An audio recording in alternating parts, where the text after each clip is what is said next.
Chapter 1329 You Are on Your Own, 1. Possibly because all their earlier schemes had failed, the eldest prince and second princess were much smarter this time.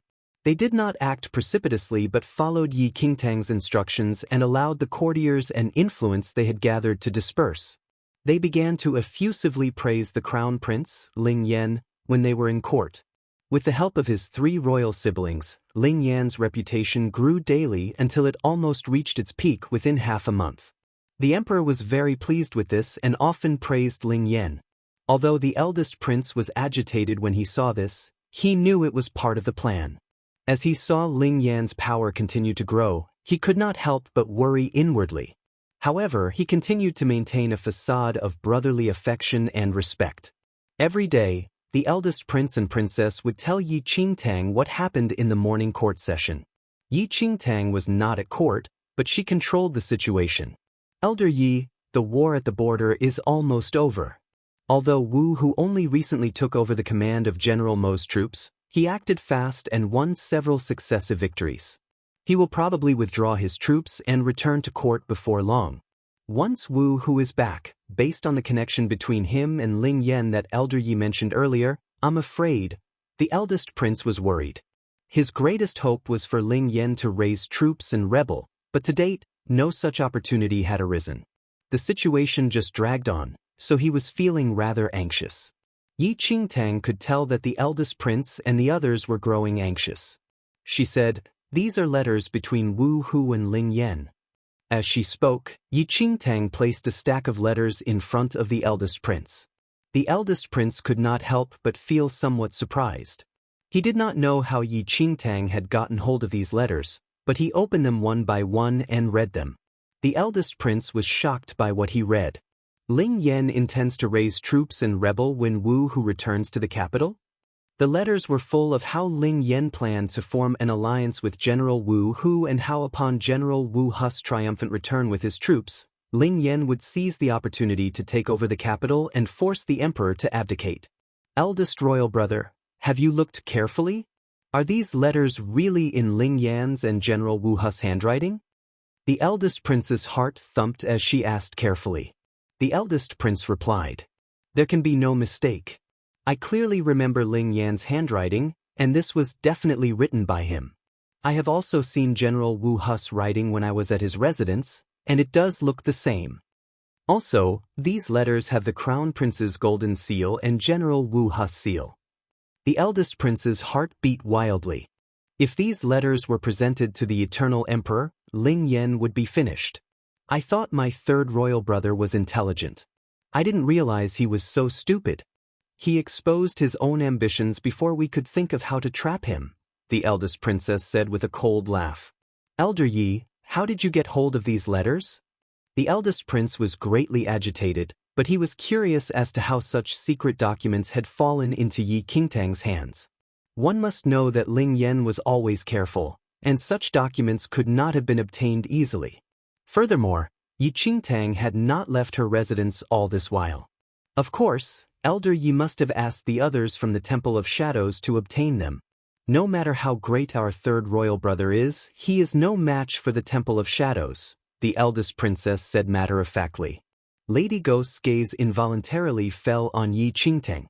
She had not seen Yi Qingtang contact anyone else from the Temple of Shadows and had not heard Yi Qingtang mention anything about obtaining these letters. Yi Qingtang slowly sipped her tea and said calmly, "Do all of you think these documents are real?" Chapter 1330 You Are on Your Own. Yi Qingtang's question shocked the eldest prince and the others. Elder Yi, what do you mean? Are these documents forgeries? The eldest princess looked bewildered. I wrote them, Yi Qingtang said casually as she slowly put down her teacup. The eyes of the eldest prince and princess immediately widened in shock. These were written by you, Elder Yi? The eldest prince looked incredulous. Yi Qingtang nodded. But the seals, the eldest prince looked at the seals on the letters. Yi Qingtang flicked her wrist and threw the seals she had carved earlier in front of the eldest prince. If you like them, you can take these and seal a few more letters. The eldest prince and princess hurriedly took the 2 seals and examined them again and again.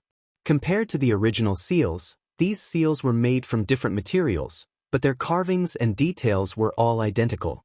No one would be able to tell the difference when they were used to seal letters. The eldest prince and princess were shocked. They thought that Ling Yan was seeking his own death. They had not imagined that Yi Qingtang had forged these documents. What was even scarier was that even they could not tell that the documents were forgeries. If Yi Qingtang had not told them, they certainly would not think of it. Yi Qingtang had lived for 300 years in her previous life and spent a long time in central mainland. She also happened to know General Wu Hu, but in her previous life, General Mo had not yet died, and Wu Hu was just an ordinary officer. Yi Qingtang had seen his handwriting and also happened to see his seal. Otherwise, how would she have known about the connection between Wu Hu and Ling Yan? As for Ling Yan, Yi Qingtang was extremely familiar with his handwriting, and forging it was easy. In the 300 years of her past life, Yi Qingtang had learned various things. Things like forging handwriting and stamps were child's play to her. "Show them to the emperor," said Yi Qingtang. They had prepared for a long time, all for this step. The eldest prince and princess exchanged glances. They did not linger and hurried to the palace with these documents. When Lady Ghost looked at Yi Qingtang, her expression was also filled with surprise. She had been rather curious as to where Yi Qingtang's plans were leading, but she had not expected that Yi Qingtang was already all prepared.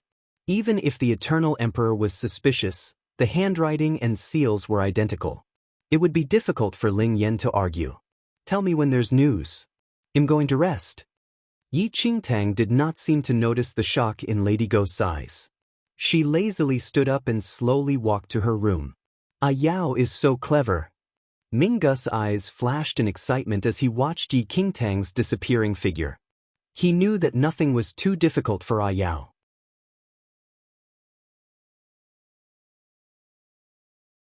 Chapter 1331 You are on your own. 3 Yi Qingtang secretly rolled her eyes. "Why don't you think of some way to deal with it rather than quibble with me?" Ling Yan said with a laugh. "Miss Yi, thanks for your concern." Yi Qingtang was about to say something when Ling Yan suddenly said, "Miss Yi has a guest. I won't disturb you any longer." With that, Ling Yan broke off their connection. A moment after Ling Yan broke off the connection, a knock sounded on Yi Qingtang's door. Yi Qingtang was startled and immediately got up to open the door. Minggu was standing obediently at the doorway, smiling at Yi Qingtang. "Ah Yao, you little fellow, are you here to disturb me again?" Yi Qingtang's lips suddenly curved in amusement, and she reached out to pinch Minggu's little nose. Minggu looked shy and lowered his eyes to hide the stiffness in his expression. "Come on in," Yi Qingtang said with a smile. She turned first but secretly drew a deep breath. "What the hell? Ming Wang posed as Minggu to look for me?" Yi Qingtang was very wary of the devious Ming Wang. Although she knew that Ming Wang was here, he had yet to reveal himself. But now, Ming Wang had taken on Minggu's adorable and innocent look to appear in front of her. Yi Qingtang wanted to die. She had actually pinched that killer's, Ming Wang's, nose. Minggu quietly stood outside the door for a moment before he entered on his little legs. He maintained his coy appearance.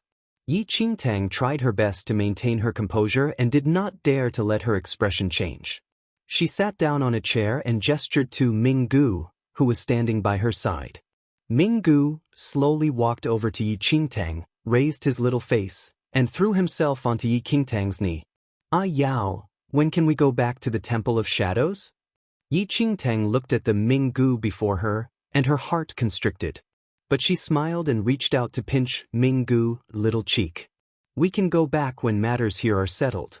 "Ah Yao, why don't I find some black flame worms for you when we get back?" Minggu said with a smile. Yi Qingtang's gut started to roil. As she looked at Minggu, an evil idea arose in Yi Qingtang's heart. She scooped Minggu up and cuddled him on her knee. A stiff look flashed across Minggu's eyes, but he quickly restrained himself. Yi Qingtang narrowed her eyes and smiled. Then, she used both hands to pinch Minggu's little face. She said with a laugh, "Ming Wang, do you want to eat black flame worms so badly? What's the matter? Are you still thinking about the time Minggu didn't give you the black flame worm?" Yi Qingtang's words startled Ming Gu. You keep on testing me. Today, I will pinch you in return. Yi Qingtang took the opportunity to pinch his soft face a few more times. In a flash, Ming Wang jumped down from Yi Qingtang's lap. His smiling and innocent appearance had vanished to be replaced by his aloof and vicious expression. What's the matter? Are you so scared of me? Yi Qingtang looked at Ming Wang smilingly, but her heart was in her mouth.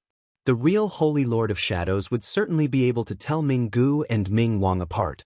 No matter how similar they looked, there was no mistaking them. Furthermore, the Holy Lord of Shadows certainly would not be afraid of Ming Wang. Chapter 1332 First Move 1 At that moment, Ming Wang's eyes, which were totally devoid of human emotion, were staring straight at Yi Qingtang as if searching her eyes for some crack in her facade. Yi Qingtang's lips curved upwards slightly, and the small smile on her face turned cold. Ming Wang, do you know how Zhui Gong died? When Yi Qingtang mentioned Zhui Gong, Ming Wang's eyes flickered, and his brow furrowed slightly. Zhui Gong had been the most powerful tribe leader in the Temple of Shadows. His martial skills were incomparable, but at one point he became disrespectful of the Holy Lord of Shadows. However, the Holy Lord of Shadows had cut off his head just for showing a trace of disrespect. His body had been exposed to the burning sun until it vanished. Ming Wang, after my return, I became increasingly aware that you are somewhat like Zhui Gong. What do you think? Yi Qingtang wore an inscrutable smile. Oh! Death aura swirled around Ming Wang, and his eyes flashed. Holy Lord, please tell me how I am like Zhui Gong. Yi Qingtang sat further away and remained motionless, though her fingers drummed a rhythm on the tabletop. Her lips arched in an inscrutable smile. So you are about to become like a second Zhui Gong. As she spoke, a cold light flashed across Yi Qingtang's eyes. Although she continued to smile charmingly, her smile was now bone-chilling.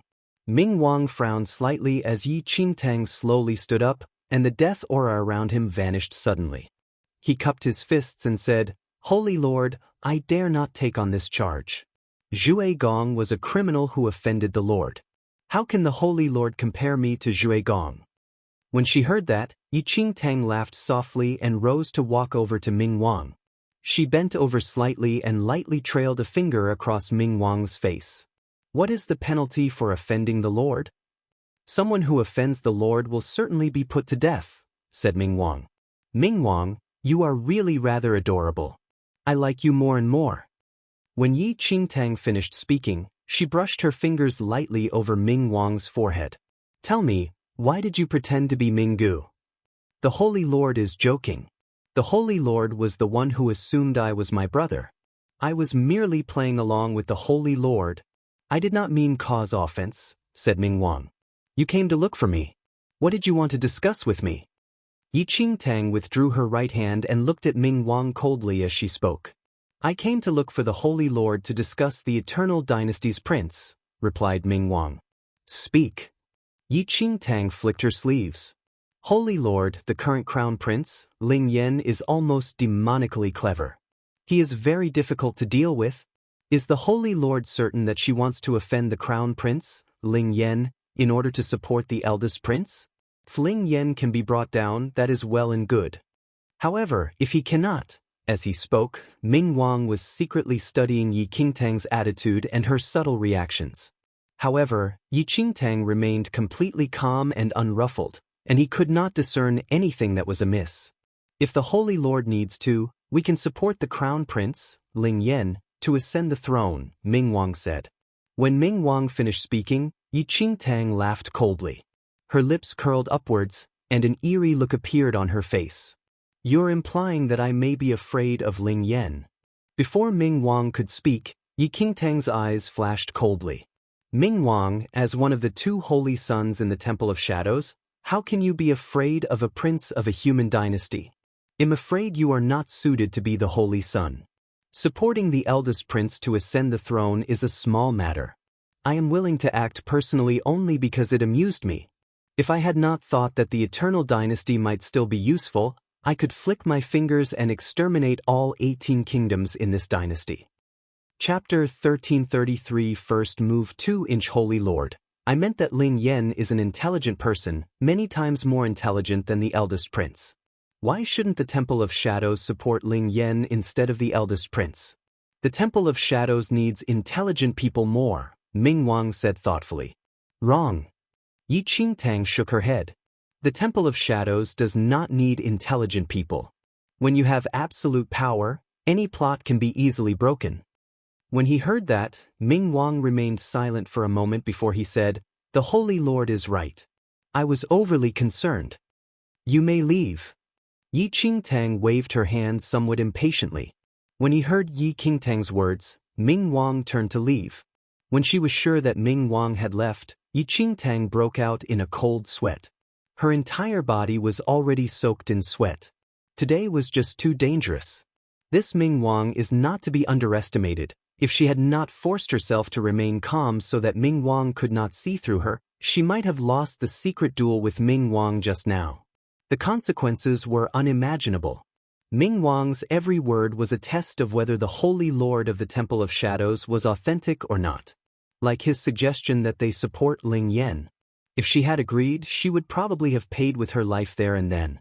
With the Holy Lord of Shadows' power, she could exterminate the Eternal Dynasty with a flick of her fingers.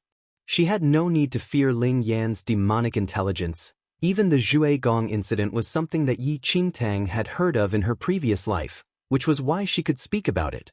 Fuck, that holy son Ming Wang is really formidable. The little white tiger swiftly poked his head out and leaped onto the bed.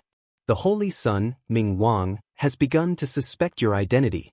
Fortunately, you managed to present a calm front, otherwise, you would have already lost your head, the little white tiger said seriously as it looked at Yi Qingtang. Yi Qingtang did not refute any of the little white tiger's words. Ever since she became the Holy Lord of Shadows, the Holy Son Ming Wang had been suspicious of her identity from the moment they met. With Holy Son Ming Wang's personality, if he discovered the truth, she would immediately die a terrible death. It was really difficult to pose as the Holy Lord of Shadows. Just as Yi Qingtang was sighing secretly, she heard another knock on the door. Ah Yao, Yi Qingtang got up and opened the room door. The Holy Son, Ming Gu, was standing at the doorway. He looked at Yi Qingtang in shock and said, "Ah Yao, I just saw my elder brother leave your room. It was nothing, I was just discussing something with Ming Wang." Yi Qingtang explained. Ming Gu was filled with suspicion. He thought that Ming Wang was not coming this time, so why had he suddenly arrived? Ming Gu wanted to enter the room and chat with Yi Qingtang, but Yi Qingtang dismissed him, saying that she needed to rest. Meanwhile, the scheme to force Ling Yan to rebel went forward without any pause. Right now, Ling Yan's influence was growing, and General Wu Hu's power was growing in tandem with his. Ling Yan's influence and reputation within the Eternal Dynasty reached unprecedented heights, especially as the eldest prince and second princess continued to present their weak flank to Ling Yan. Many of the ministers had already secretly signaled their favor of Ling Yan. At that moment, in the palace of the Eternal Dynasty, in the main hall. "Royal Father." The eldest prince kneeled on one knee and gazed at the Eternal Emperor. The Crown Prince is intriguing to kill the Emperor and seize the throne. Chapter 1334 First Move 3 At that moment, the Eternal Emperor was grimly looking at the letters that the eldest prince, the eldest princess, and the second princess had handed him. These letters were private correspondence between Ling Yan and General Wu Hu. Their contents were treasonous and heinous. The Eternal Emperor studied the documents over and over. The seals on the documents did belong to General Wu Hu, and the handwriting matched Ling Yan's handwriting. Ling Yan's faction had recently reached the peak of its powers. Summon the Crown Prince. The Eternal Emperor was raging in the palace. Half a day later, Ling Yan arrived in court. The Eternal Emperor immediately flung the letters in Ling Yan's face. "Look at this." When he heard that, Ling Yan opened the letters and studied them for a moment. "Ling Yan, what explanation can you give?" The Eternal Emperor glared at Ling Yan and roared at him in rage. "Royal Father, please don't be angry." Ling Yan's lips curved upwards slightly in a mysterious smile as he looked at the Eternal Emperor. "I think that someone might have forged these letters." "Oh." The Eternal Emperor grunted coldly. In that case, I give you 3 days to get to the bottom of the matter. I will take my leave. Ling Yen turned to leave. Royal Father, do you really believe that these letters were forged? The eldest prince saw that the situation was going against them and spoke hurriedly. Even they had not been able to tell that these letters were forged. But just based on a few words from Ling Yen, the Eternal Emperor looked at the eldest prince and second princess and said, "Keep a close eye on Ling Yen. If he shows any sign of treason, kill him." The eldest prince immediately looked delighted at the Eternal Emperor's words. He hurriedly cupped his fists and said, "Don't worry, Royal Father, I will certainly play my part." With that, the eldest prince and second princess turned to leave. The eldest prince and second princess were overjoyed. This elder Yi from the Temple of Shadows had really come up with a good scheme. Since their royal father had ordered them to keep an eye on Ling Yen, would it not be up to them to say whether Ling Yen had any treasonous intentions? Summon all our troops, contain Ling Yen. At that moment, the eldest prince was speaking coldly with a stern expression. Even if we kill Ling Yen within the capital, we can explain it to our royal father by saying that Ling Yen was prepared to raise troops and rebel. The second princess smiled slightly. This time, they would not need the advisor or the Temple of Shadows to kill Ling Yen. They could easily finish the job themselves. A moment later, 2 generals were leading hundreds of soldiers clad in black armor to surround the city gates. "Here he comes." The eldest prince's gaze fell on Ling Yen, who was walking by himself in front of them. "Royal brother and sister, what are you doing?" Ling Yen had arrived at the city gate and looked at the eldest prince and second princess with some surprise. "Humph!" The eldest prince scoffed coldly and said, "Ling Yen, you deceived and defied the emperor. You planned a revolt to kill the emperor and seize the throne. Do you admit to your guilt?" "What?" Ling Yen frowned slightly. "Third royal brother, you have been writing to traitors. The evidence is irrefutable. There is no way that you can deny it," the second princess said with a cold laugh. She looked at the troops clad in black armor that were standing behind her. "Kill." "Just a moment." At that moment, Ling Yen smiled faintly and spoke softly. "What's the matter? Are you regretting it now?" The eldest princess looked disdainful. "Since you dared to rebel, you better be prepared to lose your head." "My elder royal sister makes sense." Ling Yen nodded. "But I haven't denied the charges yet." When they heard that, the eldest prince and second princess were taken aback. What did Ling Yen mean? "My royal elder brother and sisters are incomparably intelligent. I shall just speak plainly." Ling Yen looked at them, and his lips curved slightly. His expression was incredibly sinister. "Seal the capital." Chapter 1335 Checkmate 1 inch. What did you say? The eldest princess thought she misheard him. What did Ling Yen say just now? Seal the imperial city? However, the moment Ling Yen spoke, millions of black armor troops proceeded to seal the entire imperial city immediately. At this instant, General Wu, who led the black armor troops through the city gate without any emotions and walked to Ling Yan's side. He kneeled and greeted him. "Emperor, the men are deployed. No one is allowed to leave this imperial city today." "Very good." Ling Yan replied with a smile. "You all?" The eldest princess was completely dumbfounded as she looked in disbelief. This General Wu who actually addressed Ling Yan as the emperor. "Ling Yan, how dare you revolt?" The eldest prince hollered furiously. The eldest prince never thought that Ling Yan really dared to revolt. Moreover, looking at the current situation, it was obvious that Ling Yan already had a detailed deployment before, which thus allowed him to hide millions of black armor troops around the imperial city. Impossible. The second princess shook her head in disbelief. No matter how intelligent Ling Yan was, it was definitely impossible to hide millions of black armor troops in the imperial city. Did father not sense anything at all? How could it be? The eldest prince, eldest princess, and second princess started an armed revolt to murder the emperor and usurp the throne. I executed them on the spot, but unfortunately, father failed to be rescued and was already killed by the 3 rebels. Ling Yan looked at the 3 royal siblings with a seeming smile and said, "Ling Yan, what are you saying?" The eldest prince trembled slightly in disbelief. Eldest royal brother, you colluded with eldest royal sister and second royal sister in the revolt, sealed the imperial city, and killed father. I brought General Wu Hu to rescue father, but it's too late, unfortunately. Right? Ling Yan looked at the eldest prince with a slight smile. Nonsense. Ling Yan, how audacious of you. The eldest prince shouted. Is that so? A devilish smile emerged on Ling Yan's face. You three are merely chess pieces. Afterward, without giving them a chance to speak, Ling Yan told General Wu Hu. How can the game go on if these three people aren't killed? I'm afraid father will be disappointed as well, won't he? Kill. General Wu Hu nodded and ordered the numerous black armor troops. How dare you all? I am supported by the Temple of Shadows. Who dares to kill me? The eldest prince shouted coldly. I am supported by the sacred ground of reflection. Who dares to kill me? The second princess shouted as well. Sush. Yet, the moment they finished their sentences, the eldest prince, eldest princess, and second princess were beheaded in a flash.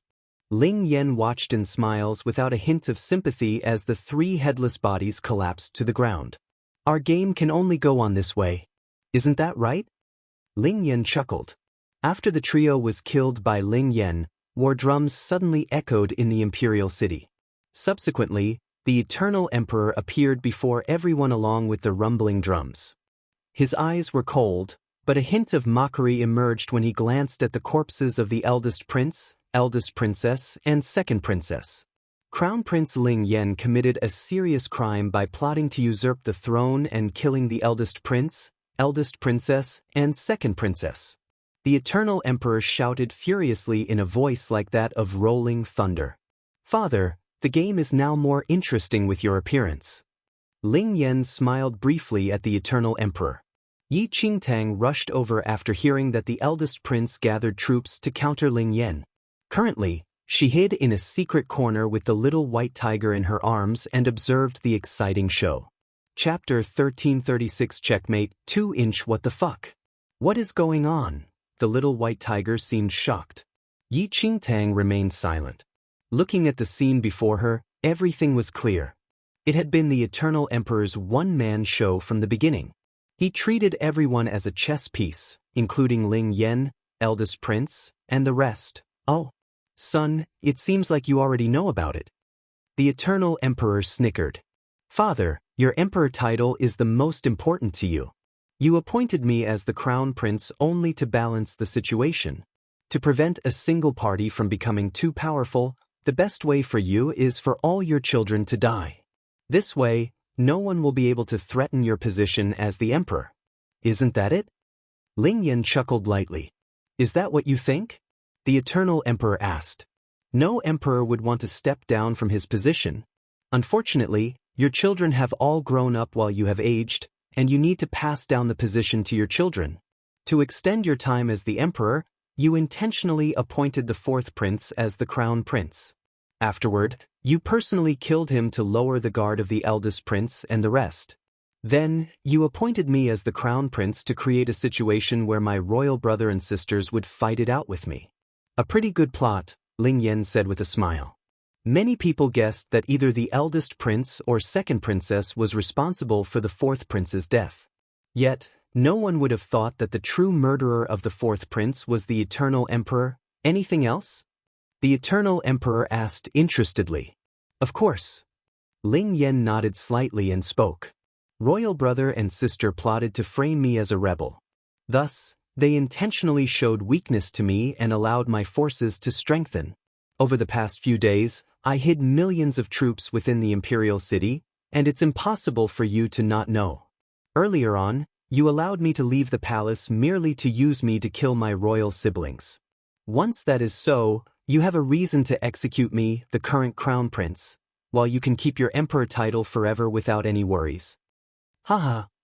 The eternal emperor erupted in laughter after hearing Ling Yan out and looked at him in slight admiration.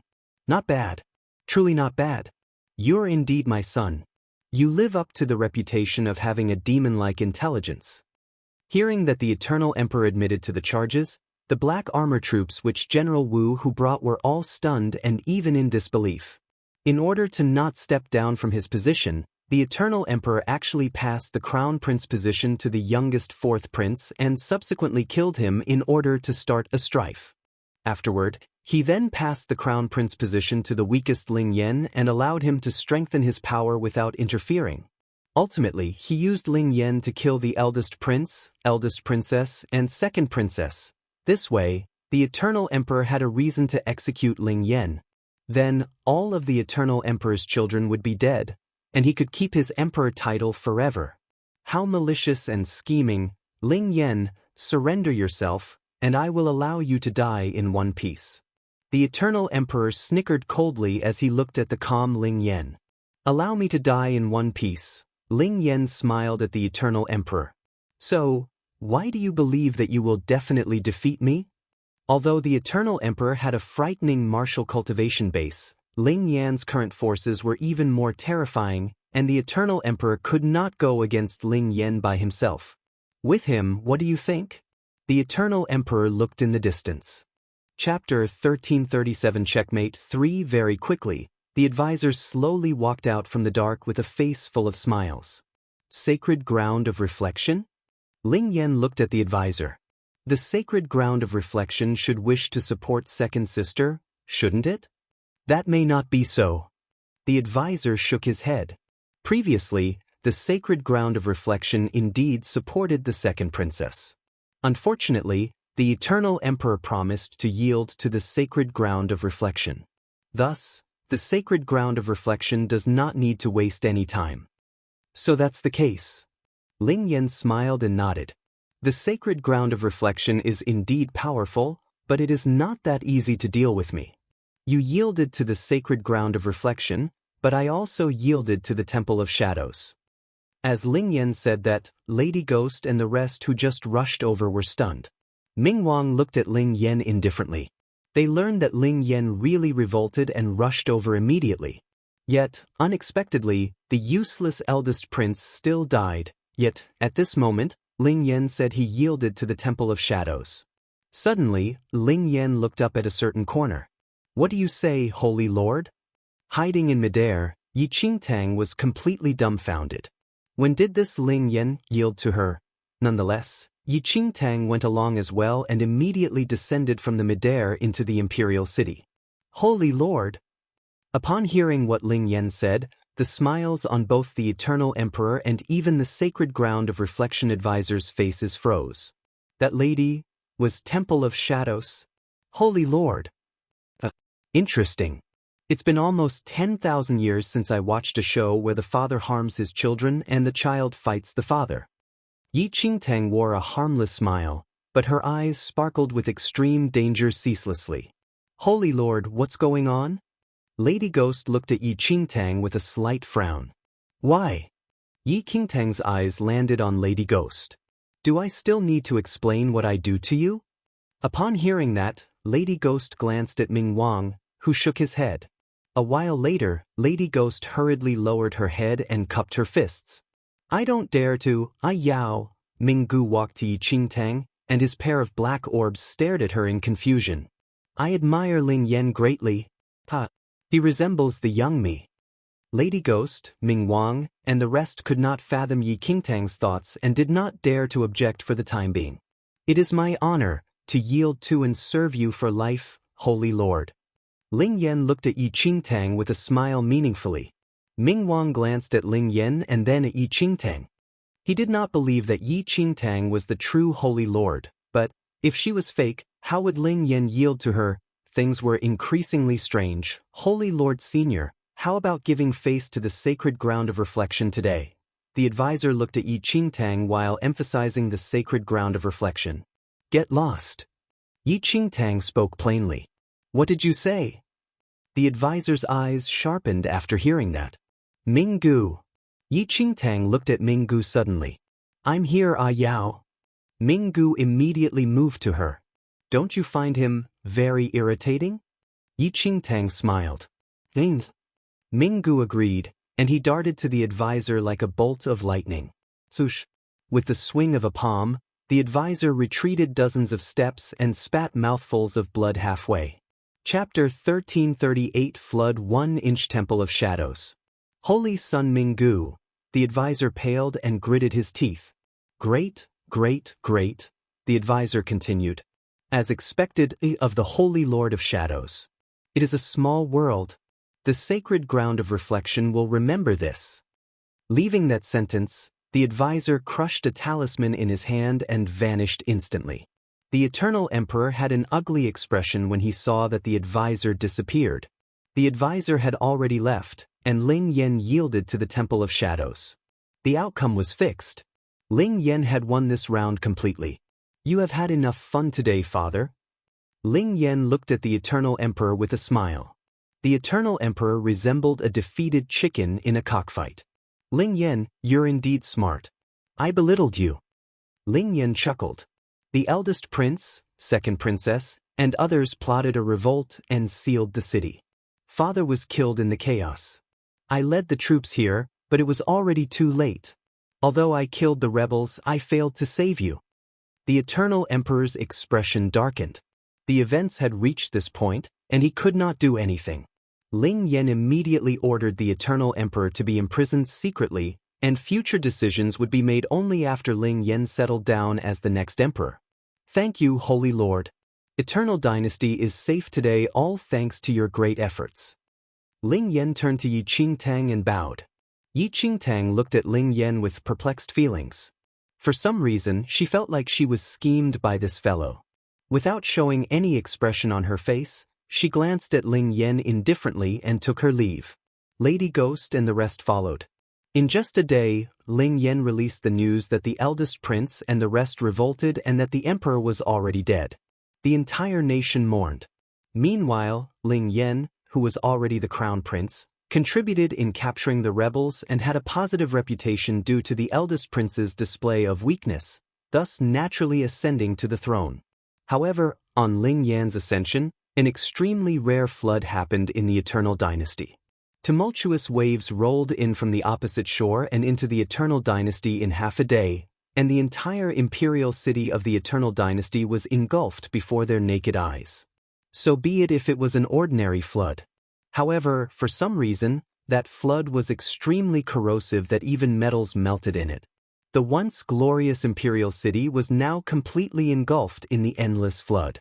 In the rolls of waves, only a pile of debris remained. Even the tall and sturdy buildings gradually collapsed and corroded in the corrosive flood. Everything was ruined in seconds. Wu, who stood in the air and watched the flood beneath him with a heavy expression. He looked up at Ling Yan, who was floating in the air ahead of him. The new emperor had just ascended the throne, but such an anomaly happened in the Eternal Dynasty. In just a day, more than half of the Eternal Dynasty was destroyed, and even the imperial city failed to escape this disaster. Your Majesty, there has never been such a natural disaster in the Eternal Dynasty. What exactly? Wu, who frowned slightly. Watching the flood beneath him, Ling Yan's lips curled into a snicker. Natural disaster? It's man-made. What? Wu, who was stunned. But the moment Ling Yan finished speaking, a faint golden light appeared in the sky ahead of them. The evening glow and the golden light seemed to merge as one as thunderous drumming sounds pierced the air. Chapter 1339 Flood. Two numerous black shadows gradually arrived from the sky afar. There were 8 enormous demonic beasts that were armed with golden mail and reined by golden chains. Each demonic beast pulled a golden carriage of which had the engraving of an ancient totem. Nearly 100 people who were mounted on vultures surrounded the golden carriages, creating a huge bravado. Looking at the sight, no one could tell their numbers. Wu, who was shocked to see the totem on the golden carriage. That is, Ancient Yu clan? What was going on? Everyone in the central mainland knew about the Ancient Yu clan. In the entire central mainland, there were barely any forces who dared to offend the Ancient Yu clan. The Eternal Dynasty had always been extremely respectful toward the Ancient Yu clan and never offended it, but why did the Ancient Yu clan people suddenly come today? Ling Yan looked up slightly, and a trace of a smile emerged in his eyes as he looked at the golden carriages that were pulled by the 8 demonic beasts. Ling Yan, today is your day of ascension to the throne. The ancient Yu clan is specially here to congratulate you. A deep and distant voice suddenly rang from a golden carriage. Today's flood is the ancient Yu clan's congratulatory gift to you. Wu, who was astonished. This flood was actually the ancient Yu clan's doing? How could this be? They had never incurred the hatred of the ancient Yu clan though. How does it feel to watch your own imperial city being submerged in a flood? When you boldly poisoned the water that the ancient Yu clan drank from back then, you should have expected this outcome. Ling Yan, however, smiled faintly and cupped his fists courteously. Then I really have to thank the ancient Yu clan for bringing this flood to engulf the entire imperial city. Ling Yan, are you still able to pretend to be calm at this point in time? The person in the gold carriage snickered. Pretend? Ling Yan chuckled. I'm afraid you are mistaken. I am thanking you from the bottom of my heart. Ling Yan paused for a while and continued. I just ascended to the throne not long ago, and there are many people who have not submitted to me. It's inconvenient for me to deal with them, but unexpectedly, you all helped me to get rid of them completely. Meanwhile, Yi Qingtang and the rest initially intended to return to the Temple of Shadows. After all, Yi Qingtang had to eliminate Ming Wang's suspicions of her as soon as possible since she wanted to use the Temple of Shadows to her advantage. But before Yi Qingtang left, she saw the rippling waves engulfing the entire imperial city.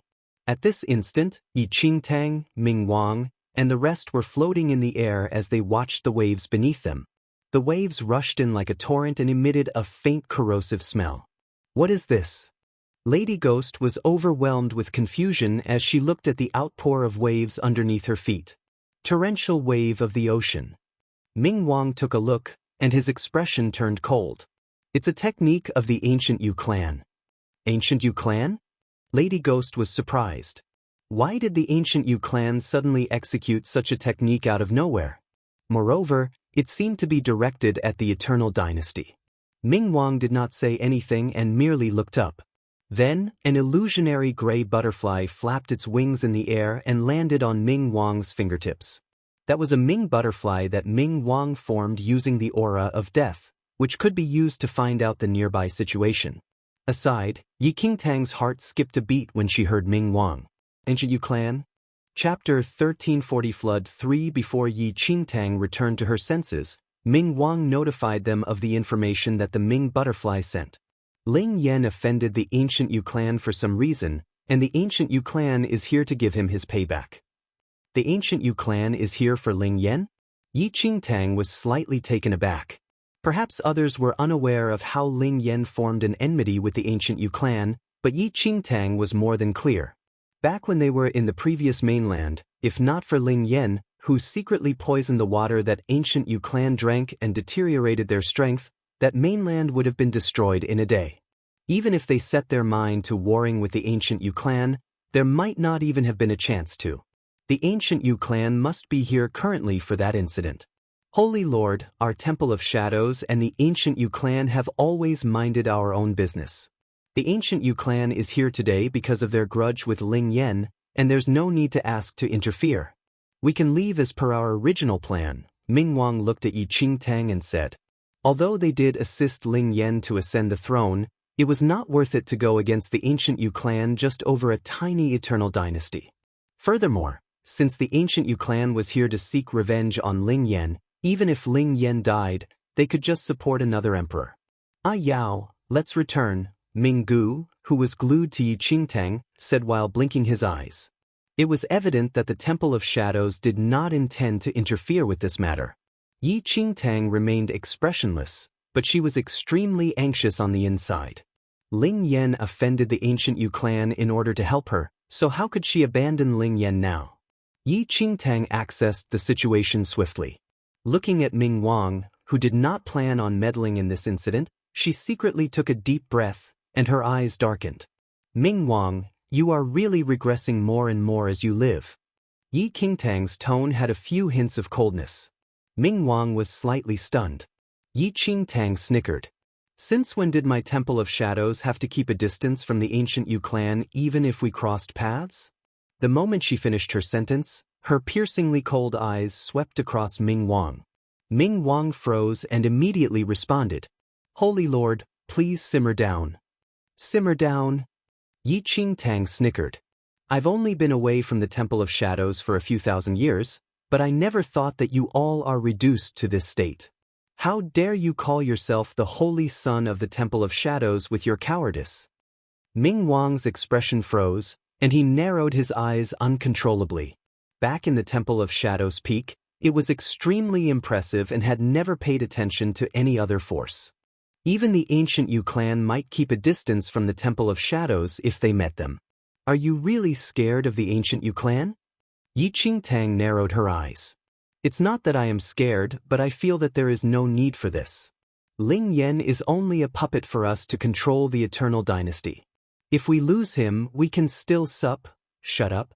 Yi Qingtang immediately interrupted Ming Wang.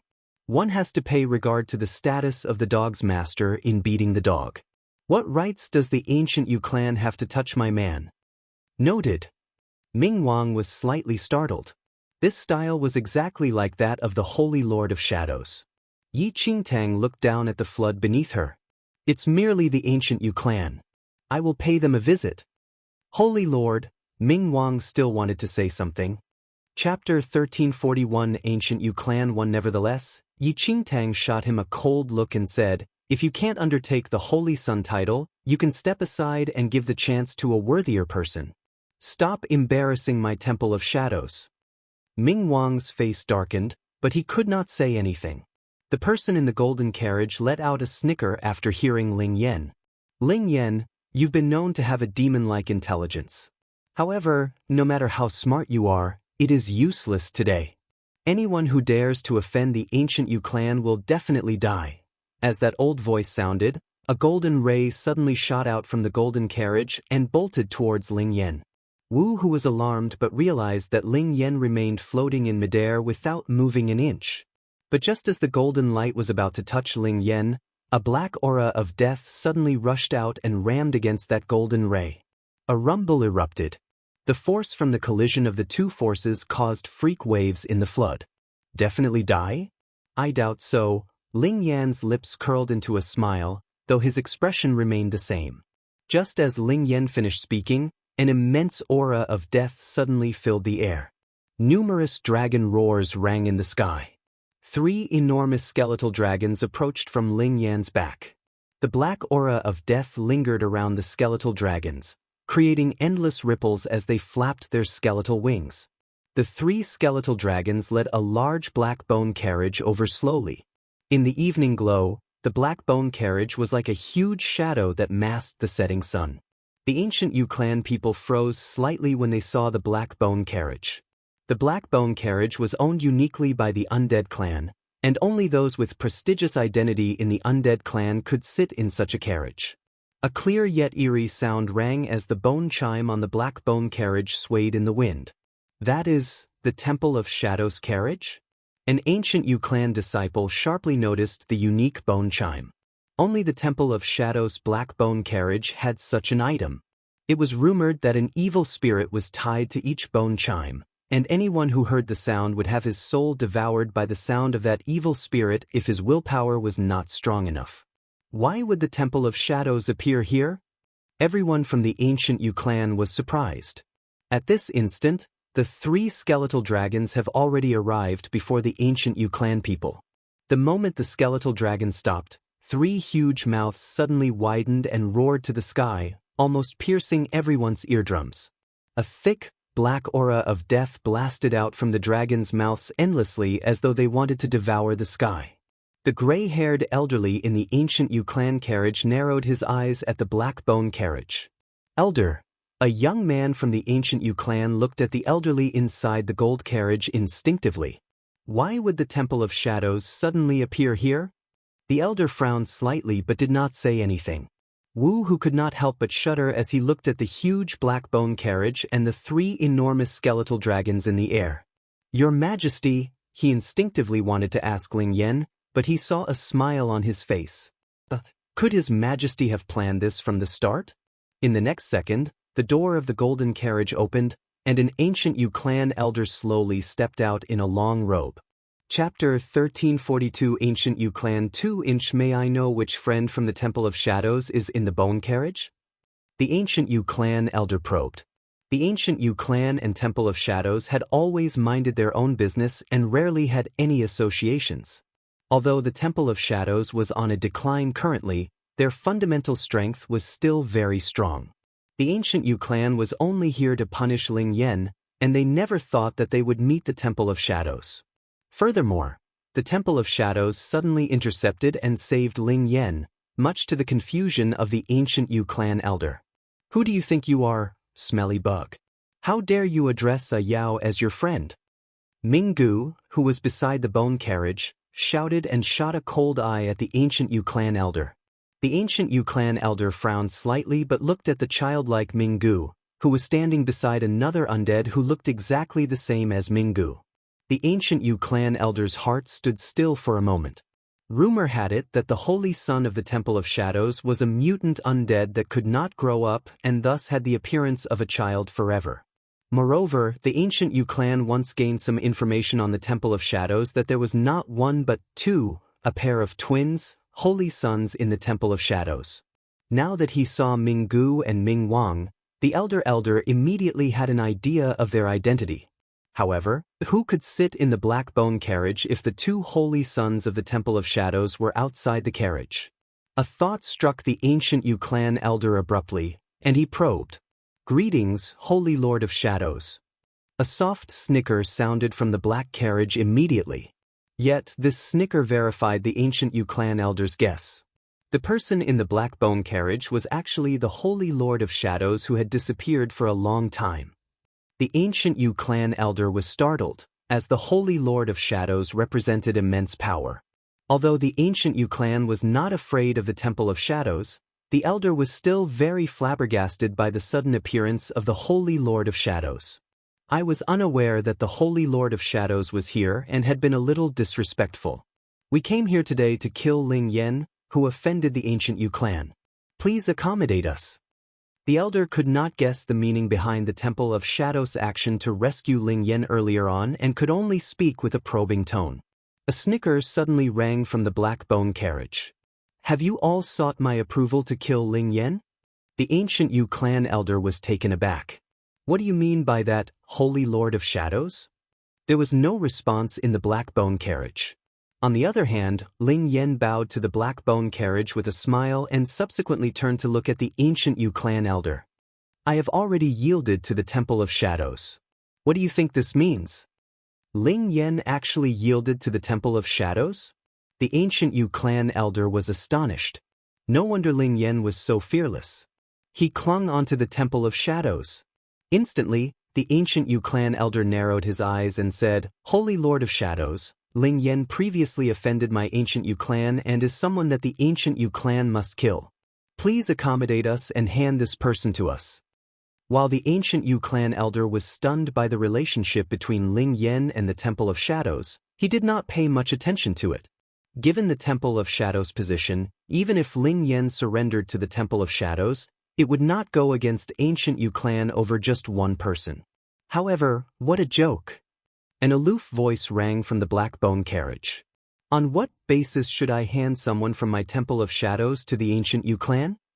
Chapter 1343 Ancient Yu Clan 3 The Ancient Yu Clan elder frowned slightly and said, The Ancient Yu Clan has always been extremely respectful toward the Temple of Shadows. Ling Yen is an evil man. Why would you dispute with the Ancient Yu Clan over a Ling Yen, Holy Lord of Shadows? Yi Qingtang looked at the Ancient Yu Clan through the veil in the black bone carriage, though there was a trace of nervousness on her face. She never thought that she would confront the Ancient Yu Clan so quickly, but fortunately, she was the Holy Lord of Shadows now. While Ling Yen, she must protect him. Furthermore, given the Holy Lord of Shadows' personality and skills, she would not fear the Ancient Yu Clan at all. Dispute? Is the Ancient Yu Clan even fit for me to dispute? Yi Qingtang inhaled deeply and said in a cold tone. The three skeletal dragons seemed to have sensed Yi Qingtang's forceful attitude and suddenly roared thunderously. The 8 giant demonic beasts from the Ancient Yu Clan let out a screeching howl simultaneously. Deafening sounds filled the air in a moment. The ancient Yu clan elder's face darkened. So, do you mean that you will protect Ling Yan regardless, Holy Lord? Yi Qingtang did not respond, but her attitude showed her clear stand. The ancient Yu clan elder had a dark expression. They were here today to deal with Ling Yan only, thus, only an elder, that was him, came. Although there were a number of other ancient Yu clan members, their skills were not the best. On the Temple of Shadows side, the two holy sons and even the Holy Lord of Shadows who had disappeared for a long time were present. If they went against the Temple of Shadows now, they would be at a disadvantage. It was definitely not the ancient Yu clan elders' wish to stir up so much trouble over one Ling Yan. Perhaps the ancient Yu clan was not afraid of confronting the Temple of Shadows, but it was not worth it. Furthermore, if they fought, they were definitely not the opponents of the Temple of Shadows' Holy Sons and Holy Lord and would all die here. After balancing his options, the ancient Yu clan elder immediately said, "I can't say anything else since you are so insistent." Afterward, the ancient Yu clan elder walked straight back to the golden carriage. The moment the carriage door closed, the ancient Yu clan people set off and returned gradually. Looking at the ancient Yu clan's departure, Yi Qingtang sighed in relief in the black bone carriage. If they really fought, she might expose her identity. Luckily, they left. Yi Qingtang had to thank the fact that she was inside the black bone carriage all along, which helped her to remain calm. Otherwise, if she confronted the ancient Yu clan elder face to face, she might make mistakes under pressure. Yi Qingtang was currently covered in a cold sweat. Confronting the ancient Yu clan forces in the central mainland for the first time was a torturous feeling. The more she felt that way, the more she realized that she had to clutch onto the weapon that was the Temple of Shadows. Otherwise, with just herself, going against the entire ancient Yu clan within a short span of time was simply a useless thought. "Thank you for your help today, Holy Lord. I am extremely grateful," Ling Yan said with a smile outside the black bone carriage. Yi Qingtang took a look at Ling Yan, who looked the same as usual, and faintly felt that he seemed to have planned everything that happened from the start. From when Ling Yan poisoned the ancient Yu clan's drinking water, the events seemed to have developed to Ling Yan's advantage. Even her identity as the Holy Lord of Shadows. A thought suddenly struck Yi Qingtang. Could it be that Ling Yan also planned for her to become the Holy Lord of Shadows from the start? Facebook, Twitter, more. Chapter 1344 Illusory Void 1 Yi Qingtang realized something suddenly. However, it was inconvenient for Yi Qingtang to ask him anything currently. As the ancient Yu clan people left, the flood that destroyed the Eternal Dynasty also subsided. After experiencing this flood, the Eternal Dynasty suffered a lot of damage, and much effort was required to rebuild it. Ling Yan had to settle these matters while Yi Qingtang had to return to the Temple of Shadows. On the journey back to the Temple of Shadows, Yi Qingtang's mindset changed a lot as she was aware that she had to secure her identity as the Holy Lord of Shadows in order to borrow the Temple of Shadows' strength to confront the ancient Yu clan. Ming Wang observed Yi Qingtang throughout the way back. He was even more uncertain of Yi Qingtang's identity after this incident. Holy Son. Lady Ghost met Ming Wang individually after returning to the Temple of Shadows. "Prepare the illusory void," Ming Wang looked down and said slowly. Lady Ghost was slightly taken aback. "Illusory void?" Ming Wang nodded lightly. Lady Ghost wanted to say something but eventually took her leave without saying anything. Meanwhile, Yi Qingtang's mind was bombarded with thoughts. Since she wanted to remain in the Temple of Shadows, she had to consider the steps to take from now on. Although she could pose as the Holy Lord of Shadows now by imitating her way of speaking and behavior, her skills were ultimately too weak and simply incomparable to those of the Holy Lord of Shadows. While she could somewhat deal with the situation right now, she would be exposed immediately if she had to use her skills in the future. Furthermore, Yi Qingtang frowned slightly. Even if she was going to borrow the strength of the Temple of Shadows, she may still need to personally attack the ancient Yu clan, which was utterly impossible given her current skills. It had been some time since she came to the central mainland, and she was already exhausted from dealing with the suspicions of the Temple of Shadows. Where was there spare time for cultivation? Going on like this was not an option.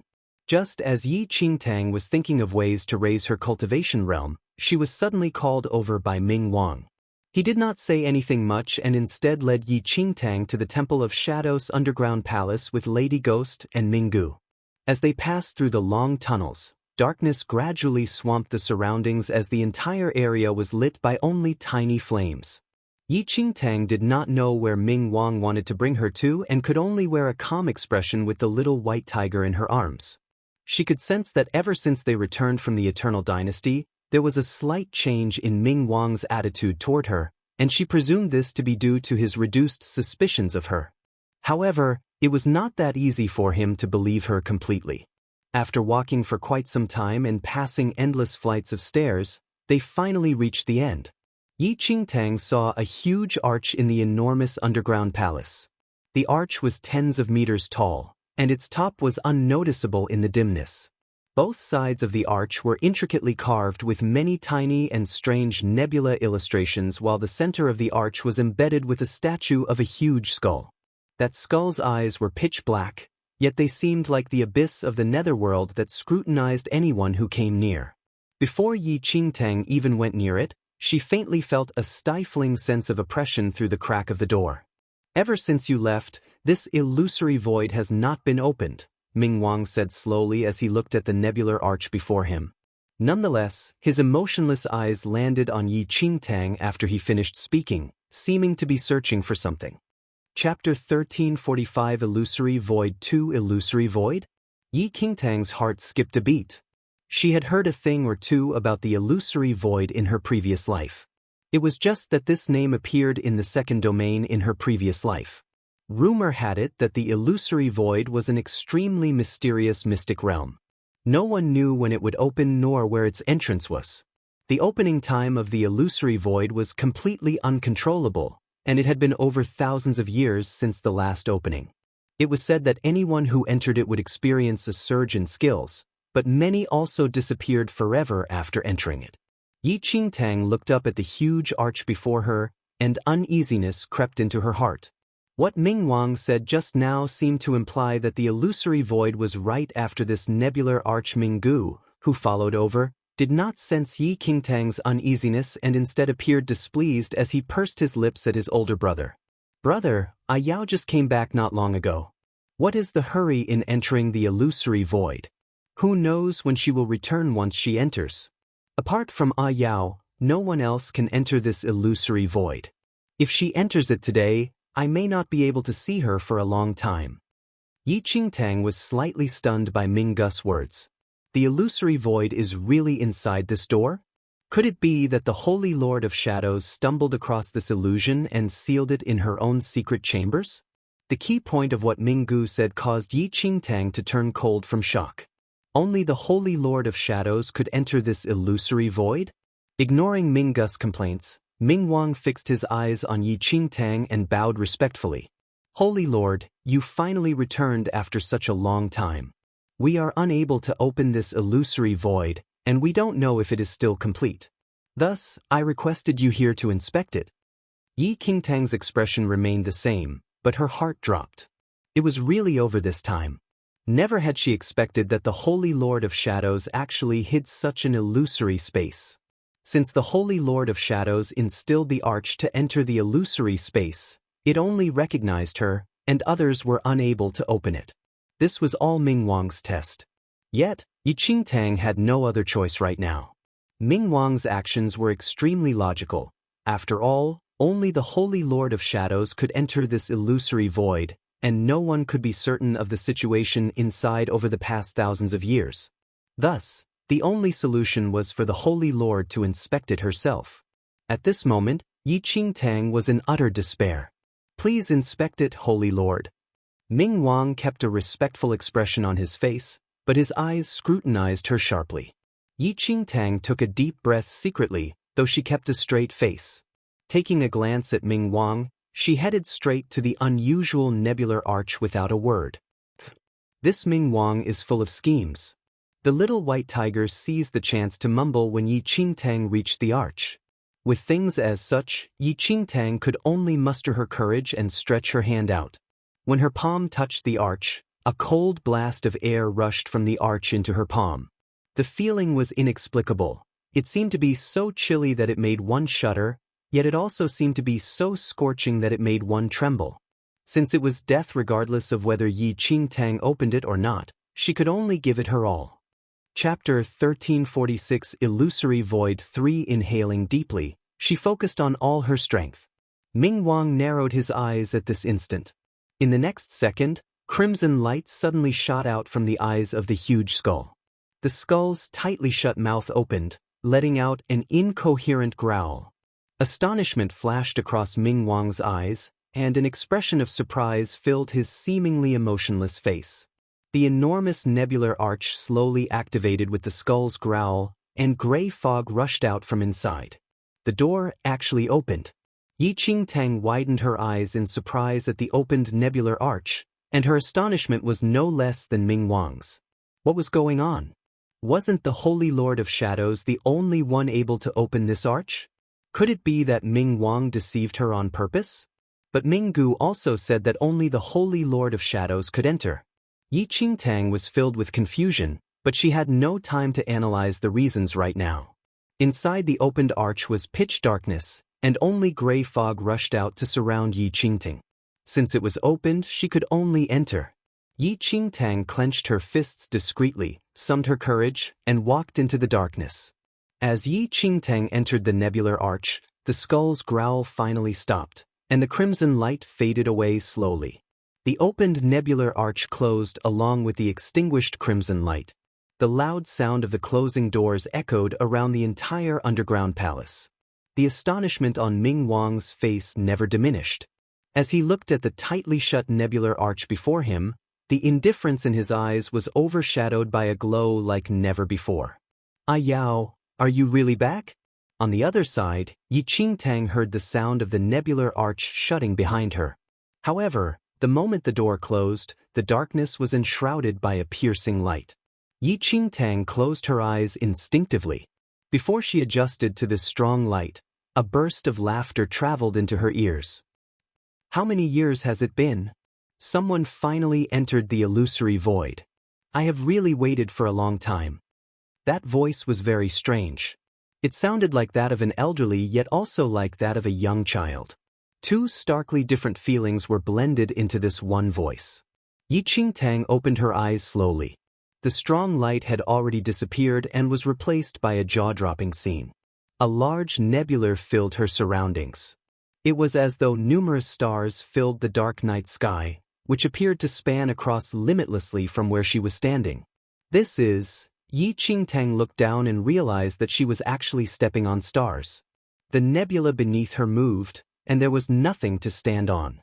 It was as though she was in space right now. This is the illusory void? Astonishment filled Yi Qingtang's eyes.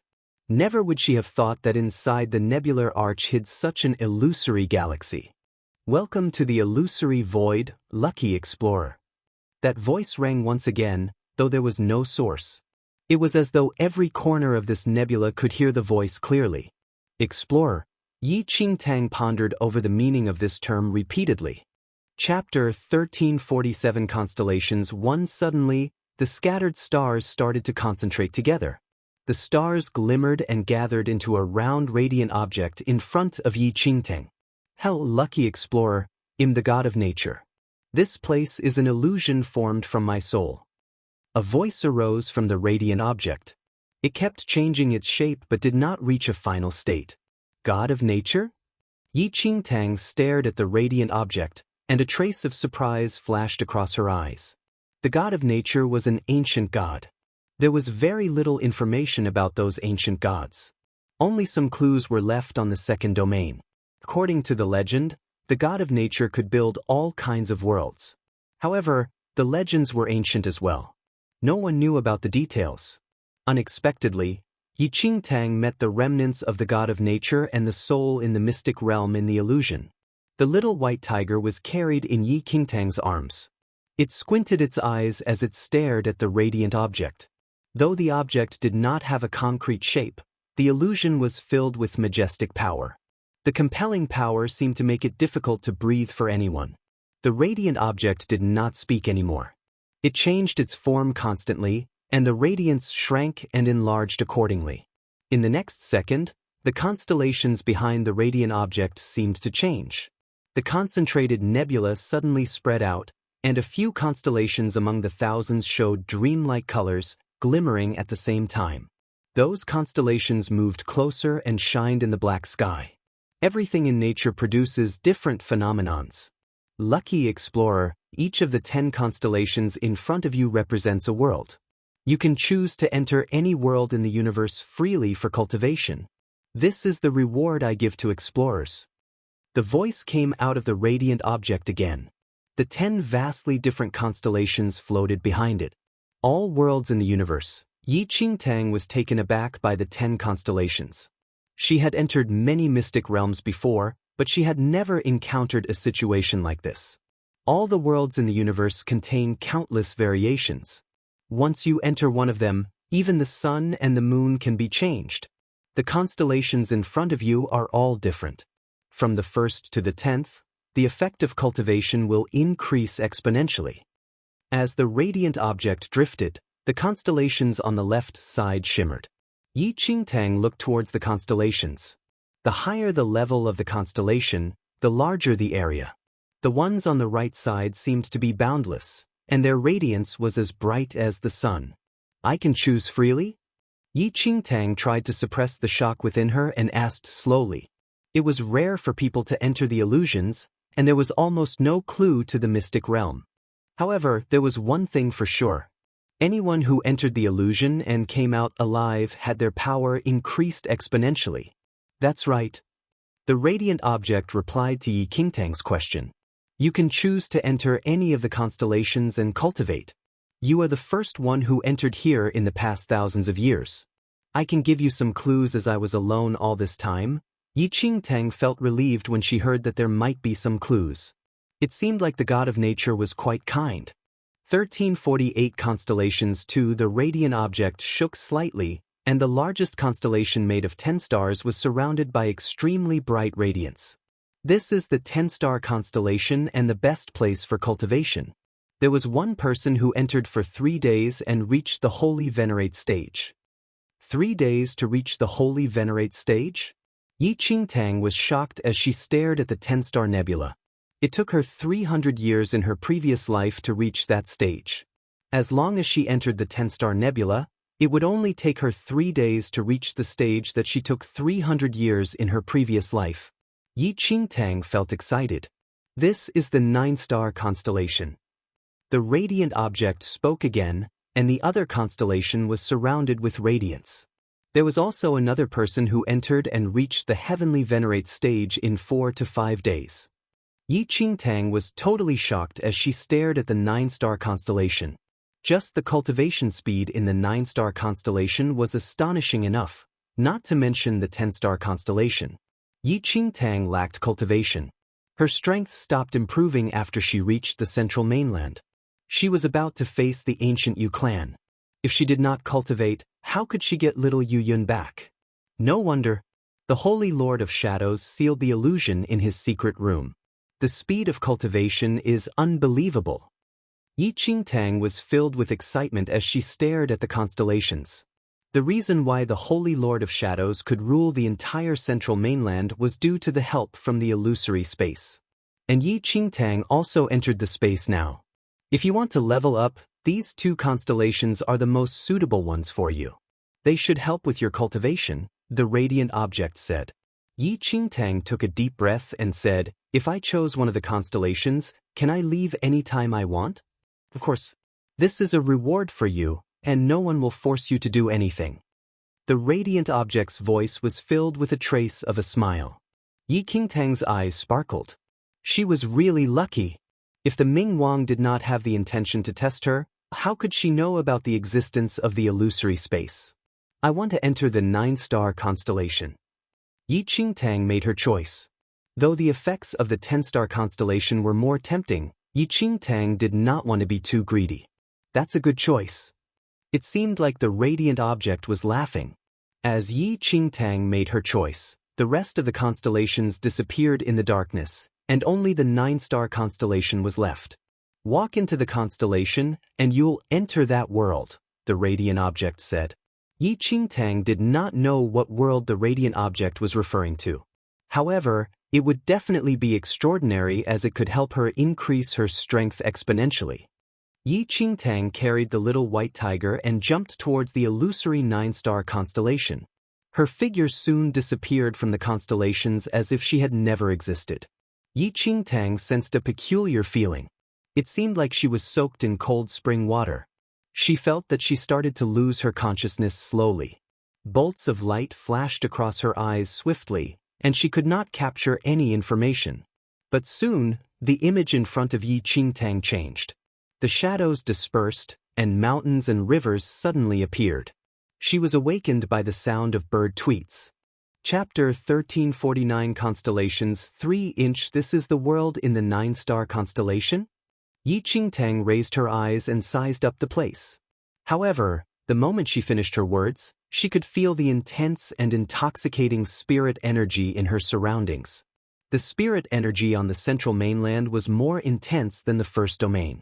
However, it was totally incomparable with the spirit energy here. Yi Qingtang felt that she could absorb all the spirit energy into her body through simply breathing. After a few breaths, Yi Qingtang reached the first heaven of the arcane supremacy.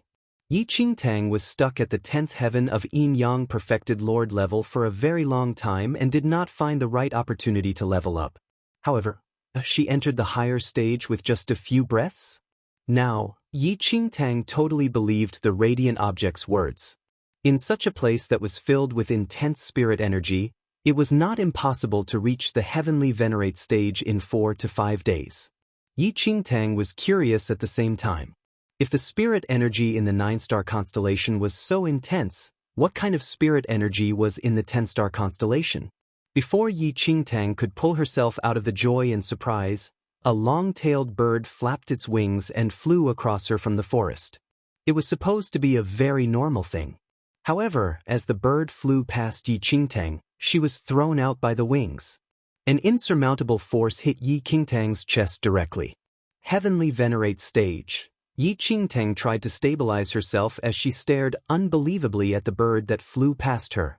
She could sense it clearly just now that the aura from the bird's wings was a heavenly venerate's force. Was this some kind of joke? Yi Qingtang was dumbfounded. What kind of place was this? How was it possible that a normal bird possessed the power of a heavenly venerate? Before Yi Qingtang could figure out what was going on, an ancient melody came from the sky.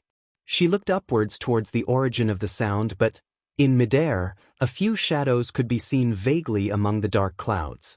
Though it was really far apart, Yi Qingtang could still sense the aura clearly.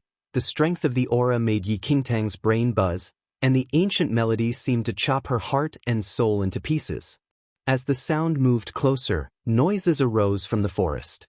A few wild animals rushed out of the woods suddenly. They seemed to be chased by the ancient melody and escaped in the opposite direction as they roared. The direction they were trying to escape was exactly where Yi Qingtang was at. Yi Qingtang tried to bear with the effect from the ancient melody. Her eyes were full of surprise from the animals running towards her. All of them possessed the power of heavenly venerates. What the fuck? What kind of place is this? How come all the normal animals are at the heavenly venerate stage? The little white tiger was really shocked. Yi Qingtang's expression darkened immediately.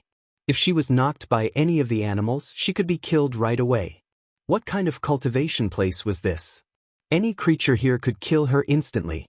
1350 traps 1 Yi Qingtang turned back immediately as the animals approached. However, she noticed that there were halos floating behind her, and they were about to disappear. Is this the exit? The exit was about to disappear. Yi Qingtang carried the little white tiger and dashed towards the exit instantly. She did not care whether she could level up immediately. She might not even live for a day here based on her current strength. The scene in front of her was covered by layers of glints. Yi Qingtang felt the world spinning, and she was back into the constellations on the next second. The surroundings with intense spirit energy disappeared along with the heavenly venerate creatures. You came out fast. The radiant object asked as it saw Yi Qingtang running back from the 9-star constellation. Yi Qingtang took a deep breath secretly, and her back was filled with cold sweat. She started to curse the radiant object in her heart. Suitable for her? The place was extraordinary to level up. However, based on Yi Qingtang's current ability, she could not even survive inside. Everything inside was at the heavenly venerate stage. Even an insect could be at least at the arcane supremacy stage. Yi Qingtang was only at the first heaven of the arcane supremacy. She might not even know how she was killed inside. You were saying that the 9-star constellation was suitable for me? Yi Qingtang stared at the radiant object, and she could not equate the god of nature to kindness anymore. This was just the 9-star constellation. If she entered the 10-star one just now, Yi Qingtang guessed that she could never return then. Isn't it suitable for you? See, you already have a breakthrough after a few breaths. I did not lie to you. The radiant object did not sense anything wrong. Yi Qingtang twitched her lips slightly. She thought. She leveled up in a few breaths of time.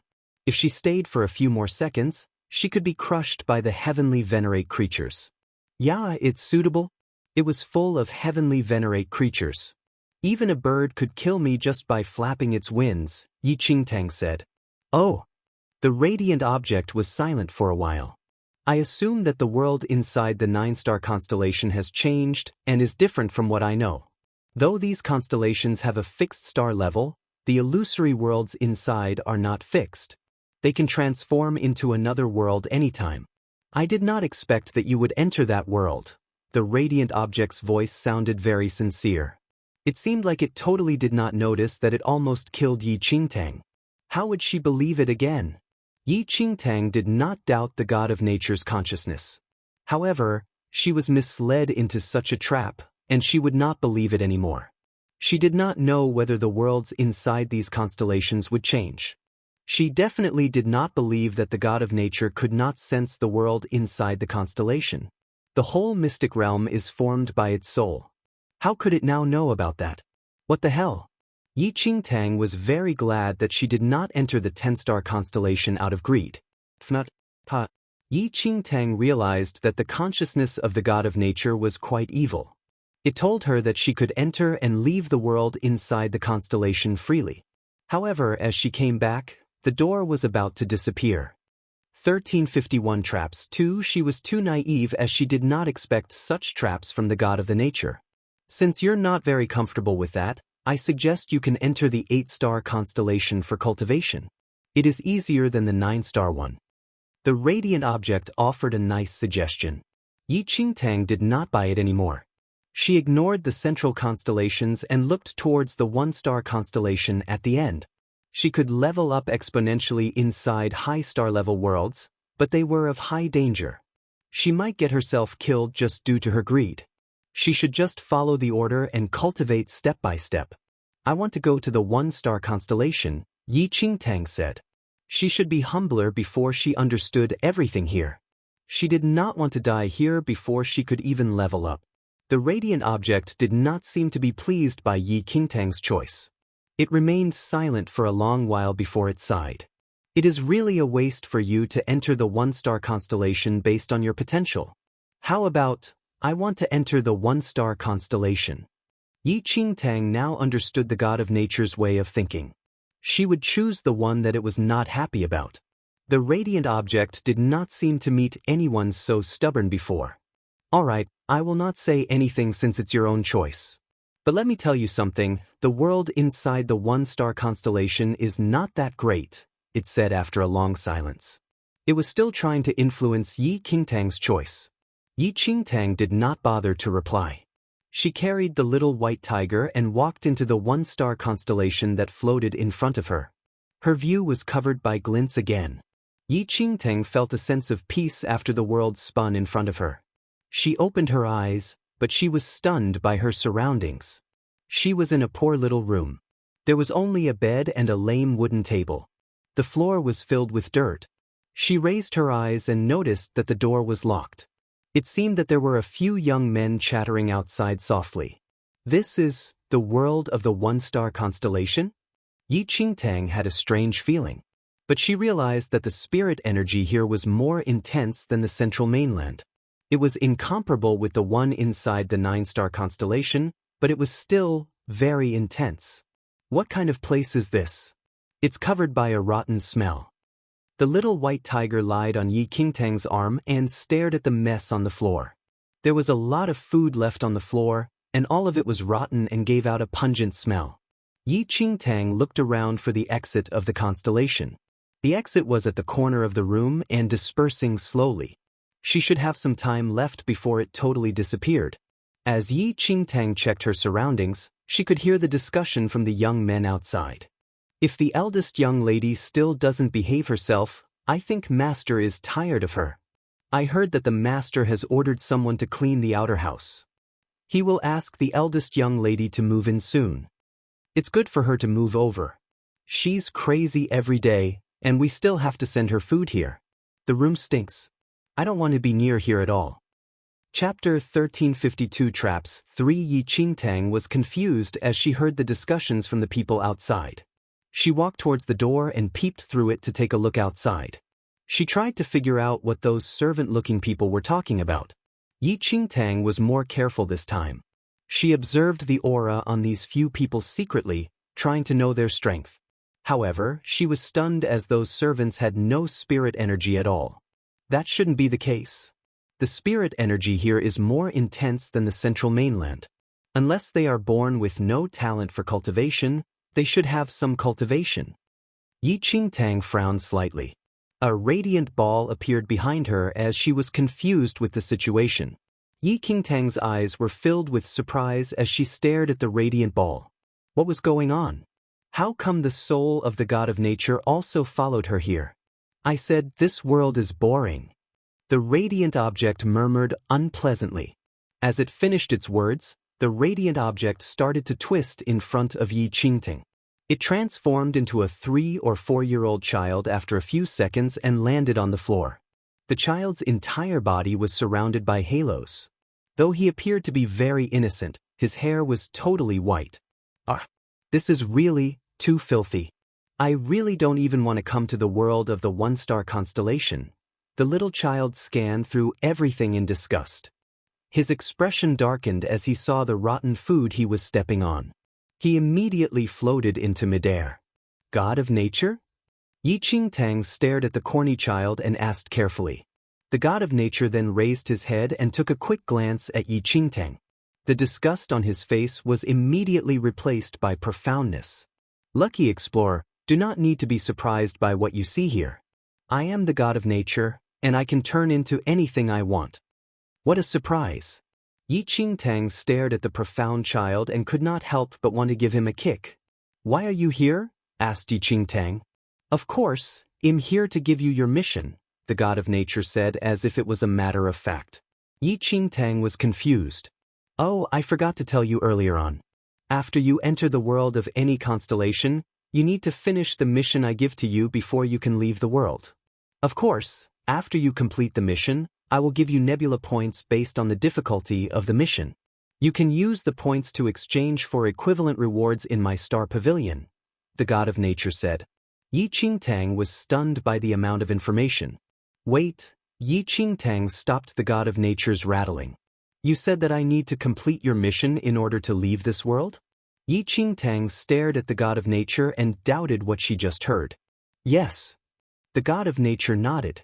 But that's not what you said earlier. You said that I can enter and leave any world of the constellation freely. Yi Qingtang opened her eyes wide. Yes, I said that before.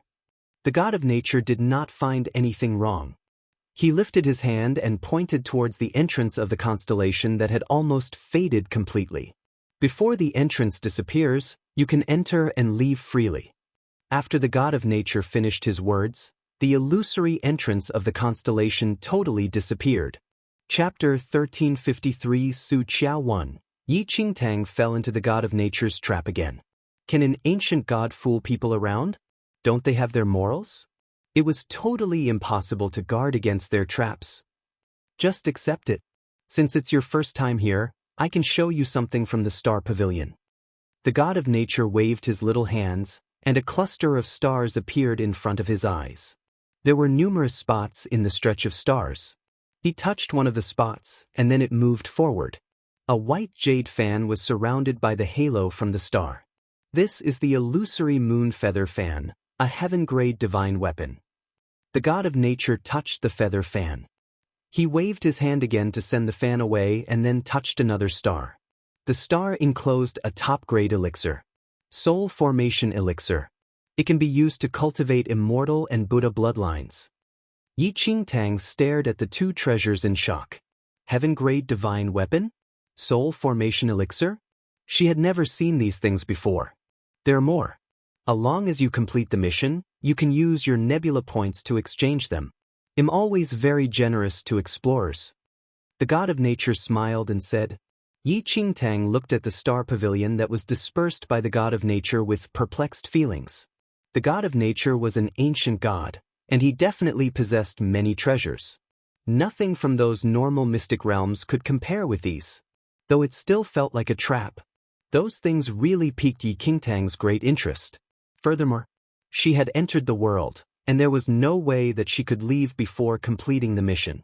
The spirit energy here was not bad. Cultivating here for 1 day could be equal to 3 days in the central mainland. Alright, what's the mission? Yi Qingtang said with mixed feelings. She did not trust the god of nature completely. The god of nature smiled, and a light flashed out from his finger into Yi Qingtang's temple. As the light diffused in, strange memories started to appear in Yi Qingtang's brain. Those memories belonged to the owner of this room. The owner was called Su Qiao. Her father was a general, and her mother passed away after giving birth to her. Her father married another woman and had other children. Su Qiao was not born by the current general's wife, and she was always neglected here. She was intimidated and had no talent, so even her father did not adore her. The only hope that Su Qiao had was the arranged marriage to the prime minister's son. They planned to get married when Su Qiao turned 16. However, on the wedding day, Su Qiao's fiancé annulled the engagement and chose her sister Su Moer as his wife in front of everyone. Su Qiao was too upset and went crazy. She was then locked inside the room and got crazier. Besides Su Qiao's identity, Yi Qingtang acquired some other information about the world here. Though the spirit energy here was very intense, people here had no spirit root and did not know how to cultivate spirit energy. What they called martial art was just some basic skills to Yi Qingtang. This is really a huge waste. She could not believe that they left such intense spirit energy untouched here. 1354 Su Qiao 2. Your first mission is to become the ruler of the general's residence. Everyone should pay respect to you. The god of nature released the first mission after Yi Qingtang absorbed all the information. Yi Qingtang felt speechless as she stared at the god of nature. Was he joking? So, am Su Qiao now? Yi Qingtang's lips twitched slightly. The god of nature nodded. After you enter a world in the constellation, you might replace a person here or become an outsider. Everything is decided by nature. Yi Qingtang looked at the god of nature and did not say anything. What nature? Everything was based on his opinion. Based on her understanding of the world, this should be a kind place with intense spirit energy for her cultivation. The god of nature must find it too easy for her here and therefore created some trouble for her. Yi Qingtang felt more relieved as she would get nebula points after completing the mission, and the points could be exchanged for treasures.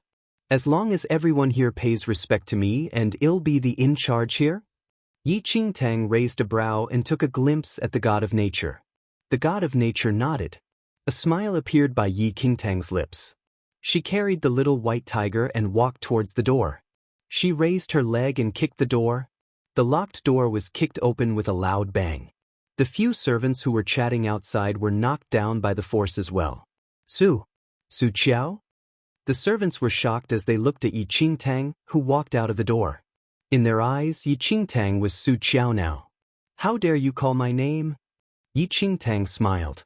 She raised her hand suddenly and slapped the servant who spoke with an invisible force. The servant did not realize what had happened and was slapped by someone on the face. His entire body was thrown out by the force. The rest of the servants were shocked by what they just witnessed. They did not see anyone or anything near the guy, and he just flew out by himself? She's crazy. The eldest young lady is crazy again. Master. They stared at Yi Qingtang, whose eyes appeared to be different today, and their bodies were full of cold sweat. They ran away immediately and thought that their eldest young lady went crazy again. Yi Qingtang did not stop them and let those servants run away in panic. She glanced at the servant who fainted on the ground and did not feel any guilt. All of them were loyal to the general's wife. Su Qiao was not respected in the family, and these servants disrespected her after taking the order from the general's wife. Though Yi Qingtang was only here to complete her mission, she wanted to help the owner fight back. The god of nature drifted behind Yi Qingtang. He felt slightly interested as he witnessed how simple and violent Yi Qingtang's actions were. Let's go. We shall see what's fun in this world. Yi Qingtang carried the little white tiger again and walked towards the yard of the general's residence. General Qiao was in the front hall. A gorgeous and elegant lady sat beside him as he frowned. Dear husband? Su Qiao is getting crazier now. She threw away all the food we sent to her. Others will treat the entire general's residence as a joke if we continue to allow such behaviors from her. The lady frowned slightly and said. Her voice was mixed with hatred. The lady was the general's wife and Su Qiao's stepmother. She was trying to convince General Qiao to send Su Qiao away. General Qiao frowned, and his expression darkened. The general's wife observed the concern that General Qiao had and took a glance at the girl standing behind her. The girl was called Su Liner. She was born by the general's wife and was the third young lady in the general's residence. Father, I think mother is right. My elder sister is getting crazier, and it has become a topic for discussion in the city. The young lady from the whole family asked about that when I was out yesterday. Su Liner was on the same line as her mother and wanted to chase Su Qiao out of the general's residence. Su Qiao is my daughter. Though she is crazy now, if I chase her to another residence, others may badmouth behind my back. It's not appropriate. General Qiao shook his head.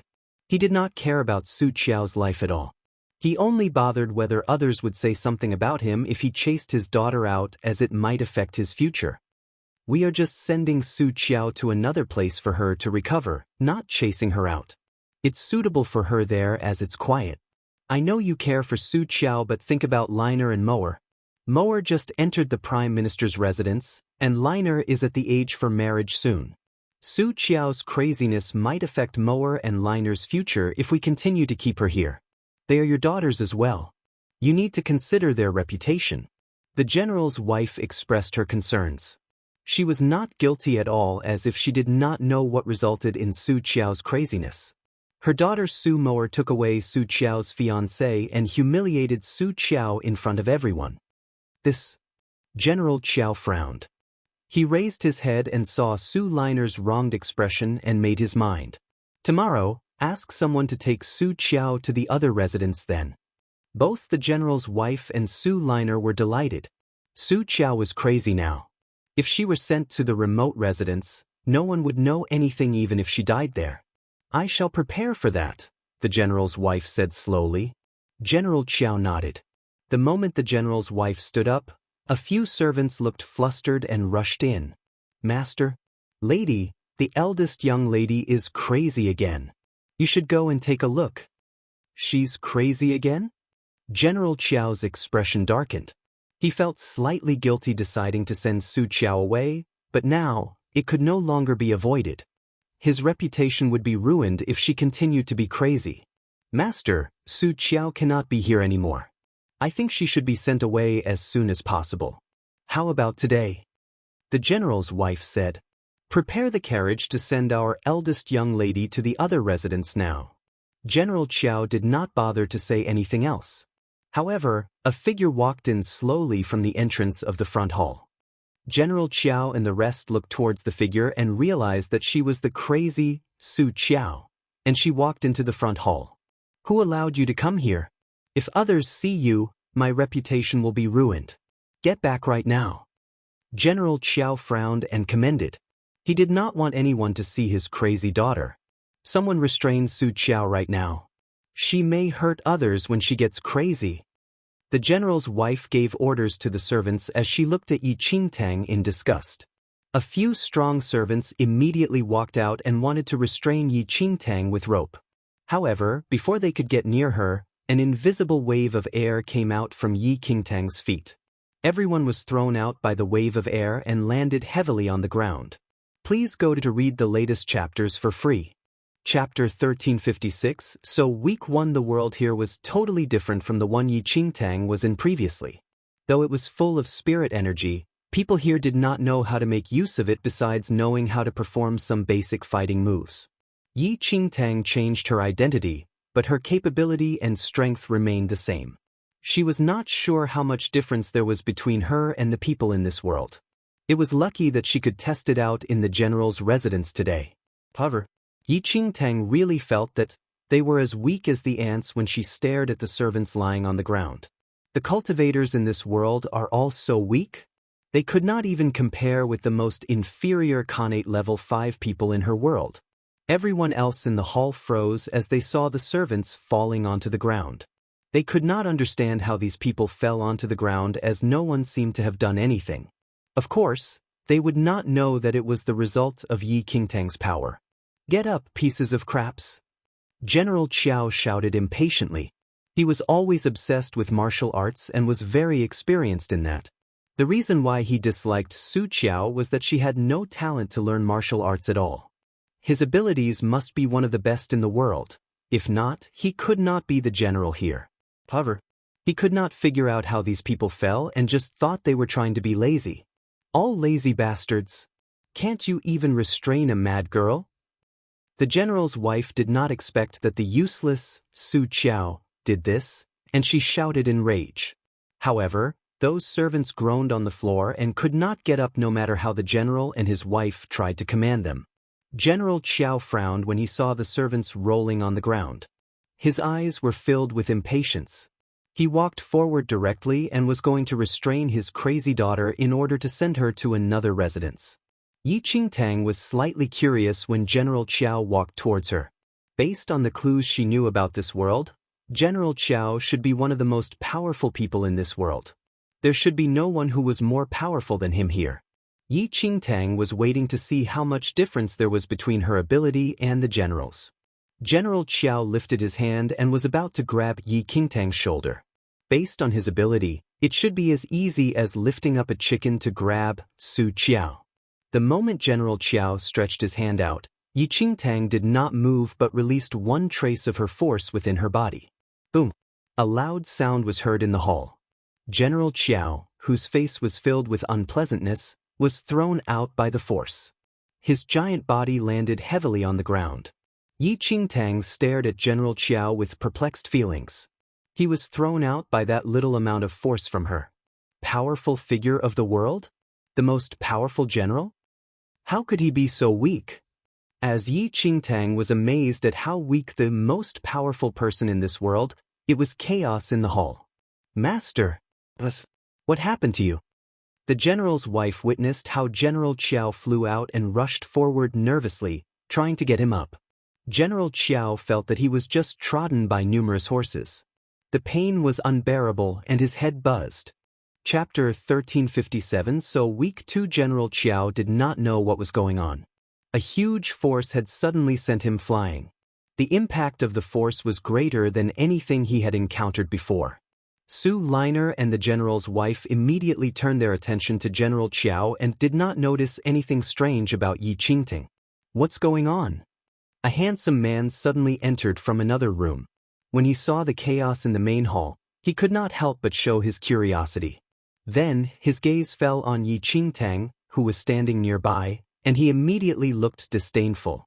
When the general's wife saw the youth, she immediately said, "Kair, you're here just in time. Su Qiao has gone crazy again."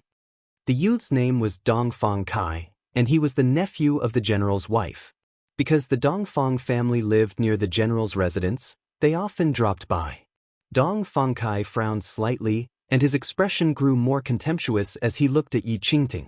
Ever since the general's wife had married and moved to the general's residence, the relationship between the Dongfang family and General Qiao had grown even more intimate. General Qiao was a military officer. Although his surname was Su, he was conferred the title of General Qiao, so his eldest daughter was named Su Qiao to thank His Majesty for his kindness. The Dongfang family, on the other hand, specialized in magic. They often refined health-giving elixirs for the emperor, and the emperor thought highly of them. Dongfang Kai disliked this cousin, who was not a blood relative. Now, when he heard what the general's wife said, he did not waste words but walked over to Yi Qingtang. He wanted to reach out and grab this helpless and crazy cousin to drag her away. But the moment Dongfang Kai reached out his hand, Yi Qingtang raised her foot and kicked him such that he fell to the ground. Dongfang Kai was fairly skilled.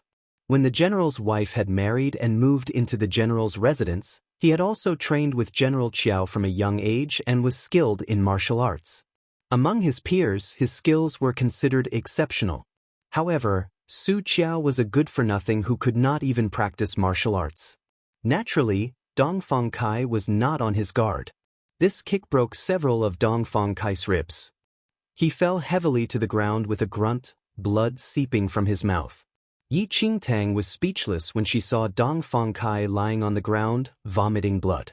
She had not even used much force, but he was vomiting blood? Surely it was obvious that he was asking for it? Kai. The general's wife was startled. She not had expected Yi Qingtang to fight back. Even General Qiao was shocked by the events unfolding before his eyes, not to mention his wife. What is going on? How has Qiao suddenly learned to fight so viciously? General Qiao had been obsessed with martial arts all his life and had some experience. Yi Qingtang's casual kick had shocked General Qiao. Such force and speed could not be achieved without 30 to 50 years of cultivation. But the general's wife, who did not know much about martial arts, was not aware of this. Her face grew grim when she saw that this crazy Yi Qingtang had hit her nephew. Su Qiao, how dare you hit someone? The general's wife had also been disdainful of Su Qiao. Now, she walked over to Yi Qingtang furiously and raised her hand to slap Yi Qingtang in the face. Before the general's wife could slap Yi Qingtang, the latter had given her a resounding smack instead. The general's wife instantly spun like a top.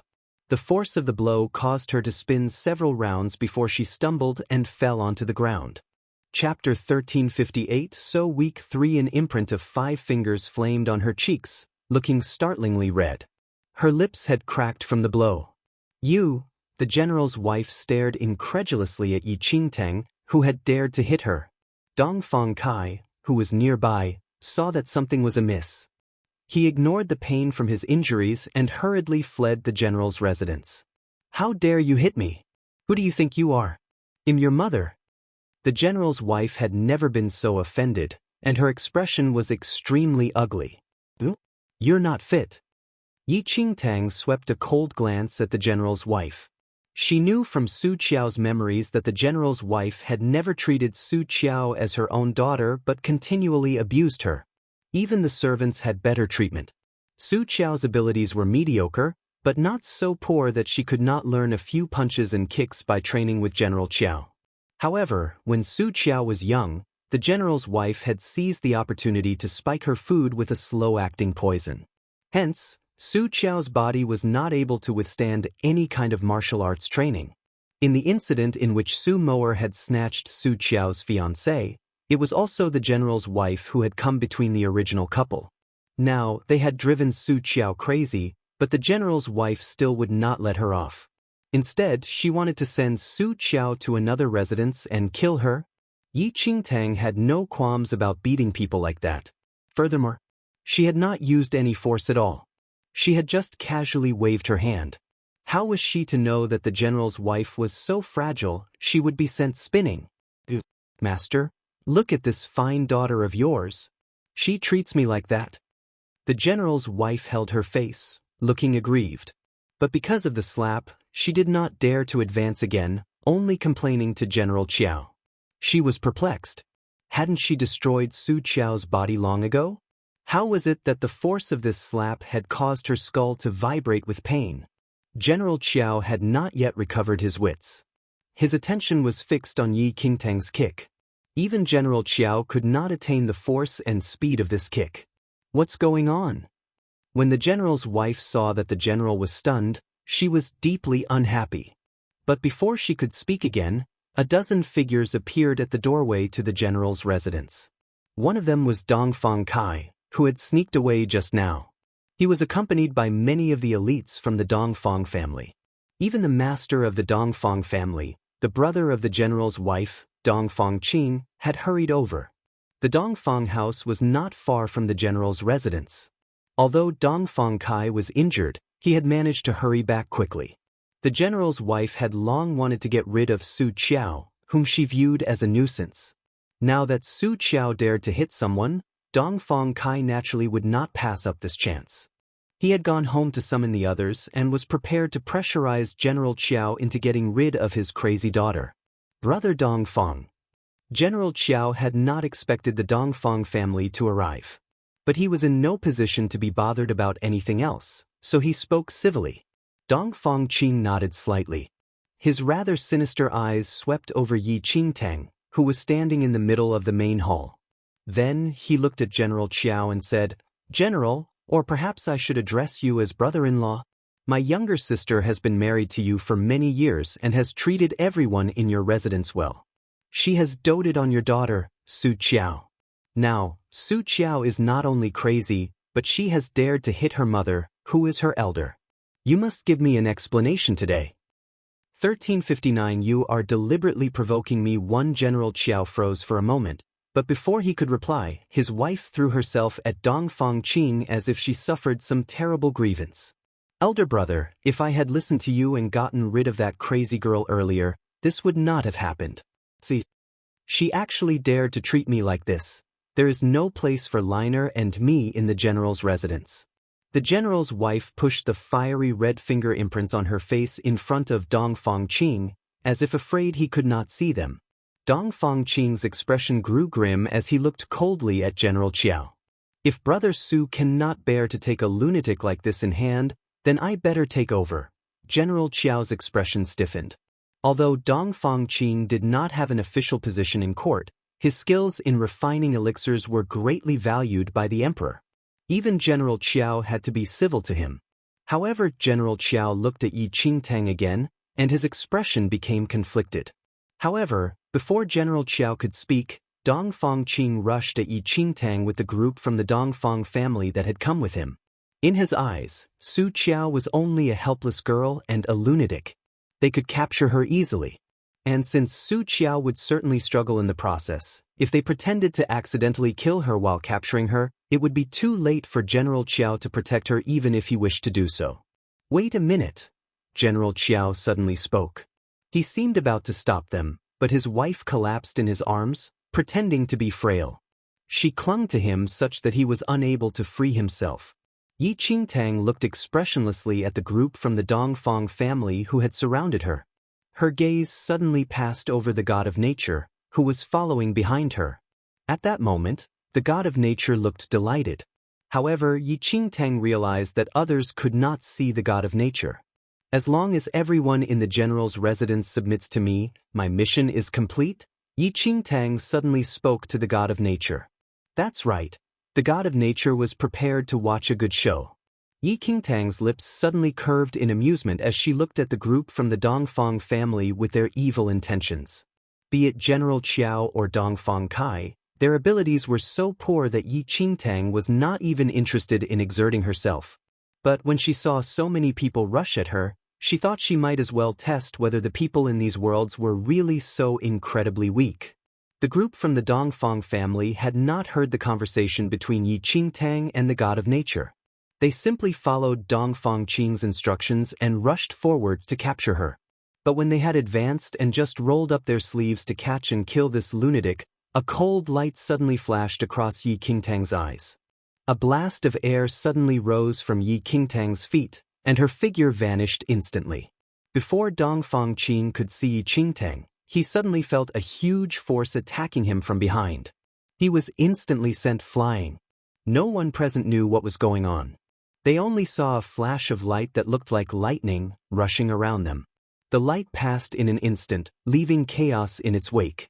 The men from the Dongfang family did not know what was going on. They were sent flying in all directions by this invisible force. Chapter 1360 You are deliberately provoking me too for a moment. Pandemonium reigned in the courtyard of the general's residence. General Qiao, who had been about to stop them, stood rooted to the spot in disbelief. His expression was one of incredulity. What's going on? The general's wife, who was all prepared to watch a good show, was also shocked. She looked on as her elder brother and the others from her family flew here and there in the courtyard as if possessed. They looked as if they had seen a ghost. General Qiao was one of the most skilled people in the entire kingdom. Even so, he did not even have the ability to clearly see Yi Qingtang's movements. Within the span of a few breaths, the entire courtyard of the general's residence was in disarray. Dong Fangqing was one of the first to be hit. He lay motionless on the ground. He had stopped breathing. Only Yi Qingtang stood casually amidst the group. Her expression was rather strange. She had thought that General Qiao was pretty weak but had not expected that. These people from the Dongfang family were even weaker than General Qiao? Was there even one person in this world who could fight? Yi Qingtang was speechless. She did not know that this group of people who had collapsed on the ground were considered elite fighters in this world. Dong Fangqing, in particular, was almost on par with General Qiao. Outside of the capital, he could become a chief anywhere else. But this chief was now lying motionless on the ground. He was not even breathing. Elder brother. Elder brother. When the general's wife saw the chaos, she could not maintain her act any longer. She wept as she ran to Dong Fangqing's side. She turned ashen as she looked at Dong Fangqing, who was bleeding copiously from the eyes, ears, mouth and nose. Dong Fangqing had died just like that? You lunatic, you killed my elder brother? The general's wife glared at Yi Qingtang. Her expression was a mixture of fear and hate. Yi Qingtang stared blankly at her. Dead? Surely he cannot be that weak? She had just moved her hands and legs a little and had not even used any force. And he had died. Why the hell is he so weak? They really were not deliberately provoking her?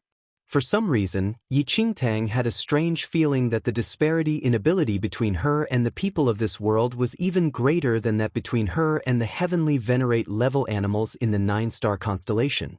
She had just moved her fingers slightly, and they had all died. General Qiao was completely shocked. He thought that his daughter was a good-for-nothing who could not learn martial arts. Then, she had turned into a lunatic and was probably ruined for life.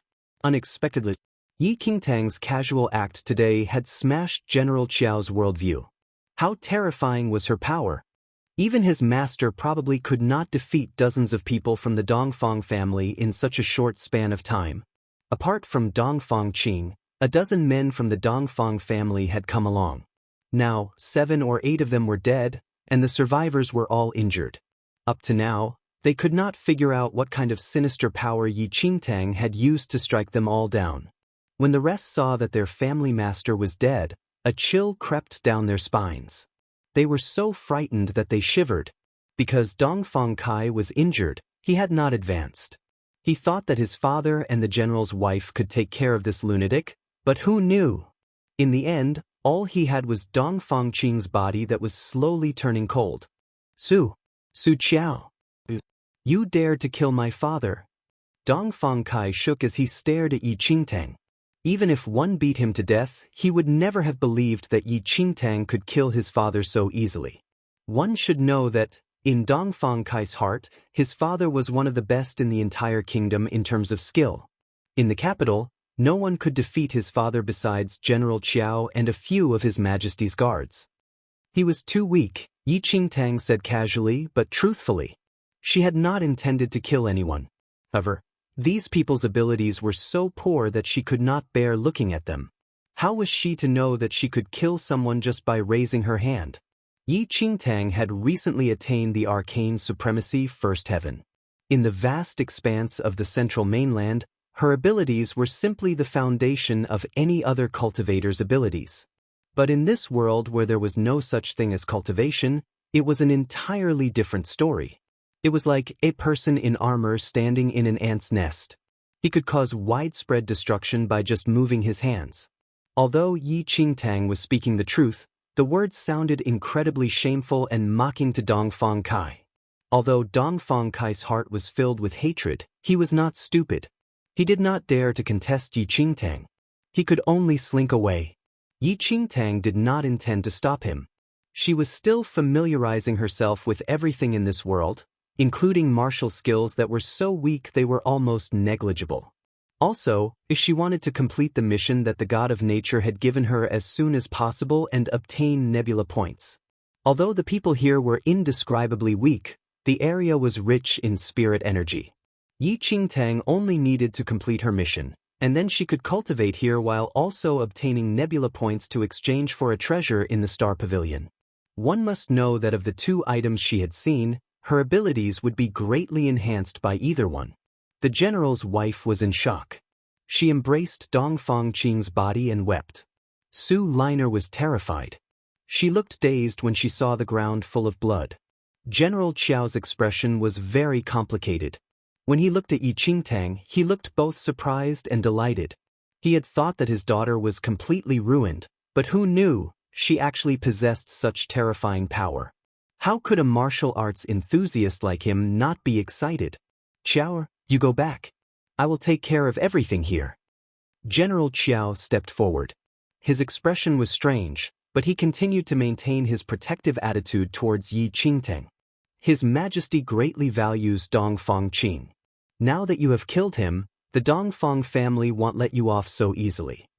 Although General Qiao was delighted in the sudden growth of his daughter's abilities, he was also worried about Dong Fangqing's death. In recent years, the emperor had become more and more persistent in his quest to achieve immortality. Dong Fangqing specialized in refining elixirs, and the emperor had appointed him to refine elixirs for immortality. Now, Dong Fangqing was dead just like that. This matter would not be resolved so easily. Yi Qingtang had not intended to kill anyone. She had only wanted to seize the opportunity to complete her mission. But she did not panic. Instead, she used the time to return to her room to try cultivating in this world. The abundant spirit energy greatly sped up her cultivation. Yi Qingtang had previously obtained black heaven water from the hell of Avisnaraka but had not found a suitable opportunity to use it. Now she took it out. Spirit roots were not of much use to someone in the arcane supremacy realm. Yi Qingtang gulped down the water and clearly felt the spirit root in her body grow warm. As the warmth spread, the speed at which she could absorb spirit energy also doubled. Please go to read the latest chapters for free. Chapter 1362 Mission completed 1 within half a day, Yi Qingtang leveled up by another heaven. Now, she was at the second heaven of the arcane supremacy. Though the speed of cultivation here was no way near that in the 9-star constellation, at least it was safe here. Yi Qingtang might not even have time to run away in the world of the 9-star constellation. She did not even imagine trying to cultivate there peacefully. As Yi Qingtang leveled up, a red light dispersed from her body, filled the whole house, and dashed into the sky. As General Qiao was worried about how he should handle Dong Fangqing's death, he suddenly noticed that all the servants had gathered outside Yi Qingtang's room and kowtowed towards the house in fear and respect. General Qiao was confused, but when he saw the red light surrounding the room, he was totally shocked. Red light from the sky? He only heard about such a phenomenon from legends. According to the legends, that would only occur when an immortal came to the earth. An immortal came to the earth. General Qiao suddenly recalled how his daughter suddenly gained great power and abilities, and he felt dazed. Was it possible that an immortal assisted his daughter? The red light was getting brighter, and the citizens who were around the general's residence also noticed it. They were all amazed and thought that an immortal appeared. Within a short period of time, many citizens brought tributes and kneeled outside the general's residence. Yi Qingtang did not know anything that happened outside as she restored her aura from leveling up. In Yi Qingtang's original world, everyone was used to phenomenons that occurred from spirit energy when someone leveled up. People might just pay attention to that, but no one would treat it as the appearance of an immortal. If Yi Qingtang knew how people in this world came out with such a ridiculous belief from her leveling up, she might just vomit blood. The red light disappeared after a while. People outside kowtowed for a while more and dispersed in respect. The appearance of an immortal was spread among the city. General Qiao was curious and excited at the same time. However, before he could ask Yi Qingtang about that, some trouble came. The emperor was enraged by Dong Fangqing's death, as General Qiao had expected. The Dongfang family just reported how Yi Qingtang killed Dongfang Qin to the emperor. Even the general's wife's eldest daughter Su Moer, who forcefully took Su Qiao's fiancé, also joined her father-in-law to report the case to the court. The emperor waited for an immortal elixir from Dongfang Qin all the time so that he could be immortal. However, the only person who could refine the elixirs for him was now dead. The emperor asked his people to bring the culprit Yi Qingtang to the palace immediately out of rage. General Qiao was shocked when he knew about that, but he really wanted to protect Yi Qingtang. "Qiao, I'll bring you to apologize to the emperor. Trust me, you will be safe even if I have to abandon my position." After witnessing Yi Qingtang's power and the red light phenomenon, General Qiao was determined that he must protect his extraordinary daughter. Yi Qingtang's expression was odd after hearing General Qiao swear. After Yi Qingtang leveled up, the god of nature told her that she had completed her mission. Chapter 1363 Mission completed 2. Yi Qingtang was quite delighted that she could use the nebula points to exchange for treasures. However, the god of nature gave her an unexpected number. 1 point. Yi Qingtang was slightly stunned when she saw the number of points, but she thought that it only required a few points to exchange for rewards in the Star Pavilion. That might be the reason why the reward was so little. However, when she saw the price of 100,000 under the Soul Formation Elixir, Yi Qingtang really wanted to kill the god of nature if she could fight him. The god of nature even shamelessly announced the second mission. The second mission was to acquire respect from everyone in this country. Yi Qingtang wanted to kill herself when she heard the mission. How come the missions came one after another? Yi Qingtang used her power to suppress everyone in order to take over the control in the general's residence. However, to let everyone in the country pay respect to her, the god of nature must be fooling her around. "Qiao, don't worry. I will be here with you the whole time." General Qiao thought that Yi Qingtang was scared as he did not get any response from her. Yi Qingtang cleared her mind and thought about General Qiao's words. Before he started another round of persuasion, Yi Qingtang nodded. Since she had to stay in this world for a while, she wanted to figure out how powerful the people here were. The powerful figures beside the emperor should be better than General Qiao at least. Yi Qingtang wanted to give it a try. Furthermore, the second mission given by the god of nature was also related to the country. If the world here did not contain enough spirit energy for Yi Qingtang to cultivate, she would definitely say farewell to him based on the pathetic number of points. General Qiao did not know what Yi Qingtang was thinking about. He led Yi Qingtang to apologize to the emperor. Yi Qingtang left the little white tiger inside the room and did not bother with the god of nature, who followed her behind. No one could see him anyway. The country where Yi Qingtang was located at in this world was called the Yuan Kingdom. It was supposedly the most powerful kingdom. There was a legend in the Yuan Kingdom saying that the first emperor of the kingdom had witnessed an immortal beside an abyss. He then built the kingdom and believed strongly that he must receive luck from the immortal in order for him to rule the country. Everyone in the country worshipped immortals based on that legend. Every emperor also longed for immortal elixirs in order to live beyond 100 years old and become immortal. There was another legend saying that one of the emperors ate a half-completed elixir and lived 111 years. He was the most long-lived man in the world. The current emperor felt an urgent need to get the immortal elixir based on his ancestors' experience.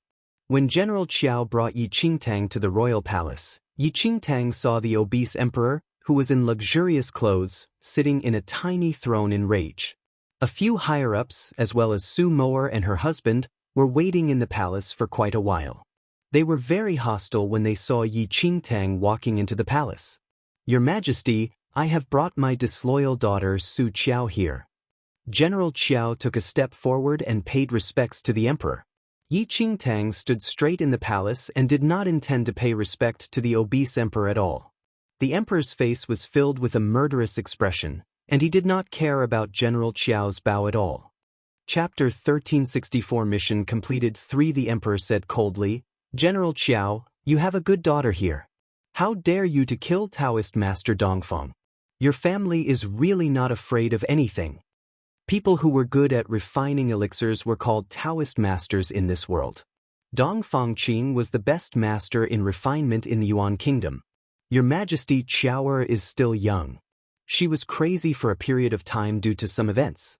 That's why she made such a huge mistake. General Qiao was very determined to protect her daughter and pleaded for mercy.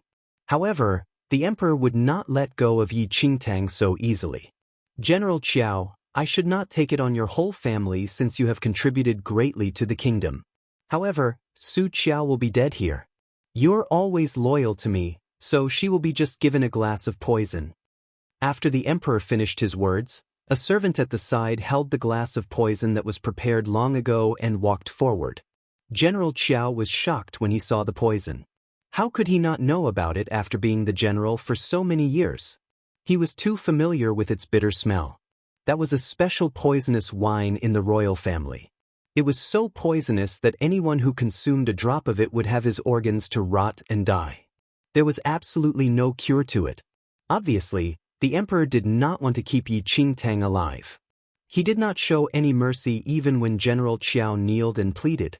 Your Majesty, I'm willing to use my everything in exchange for Su Qiao's life. Please, Your Majesty, shut up. The emperor shouted.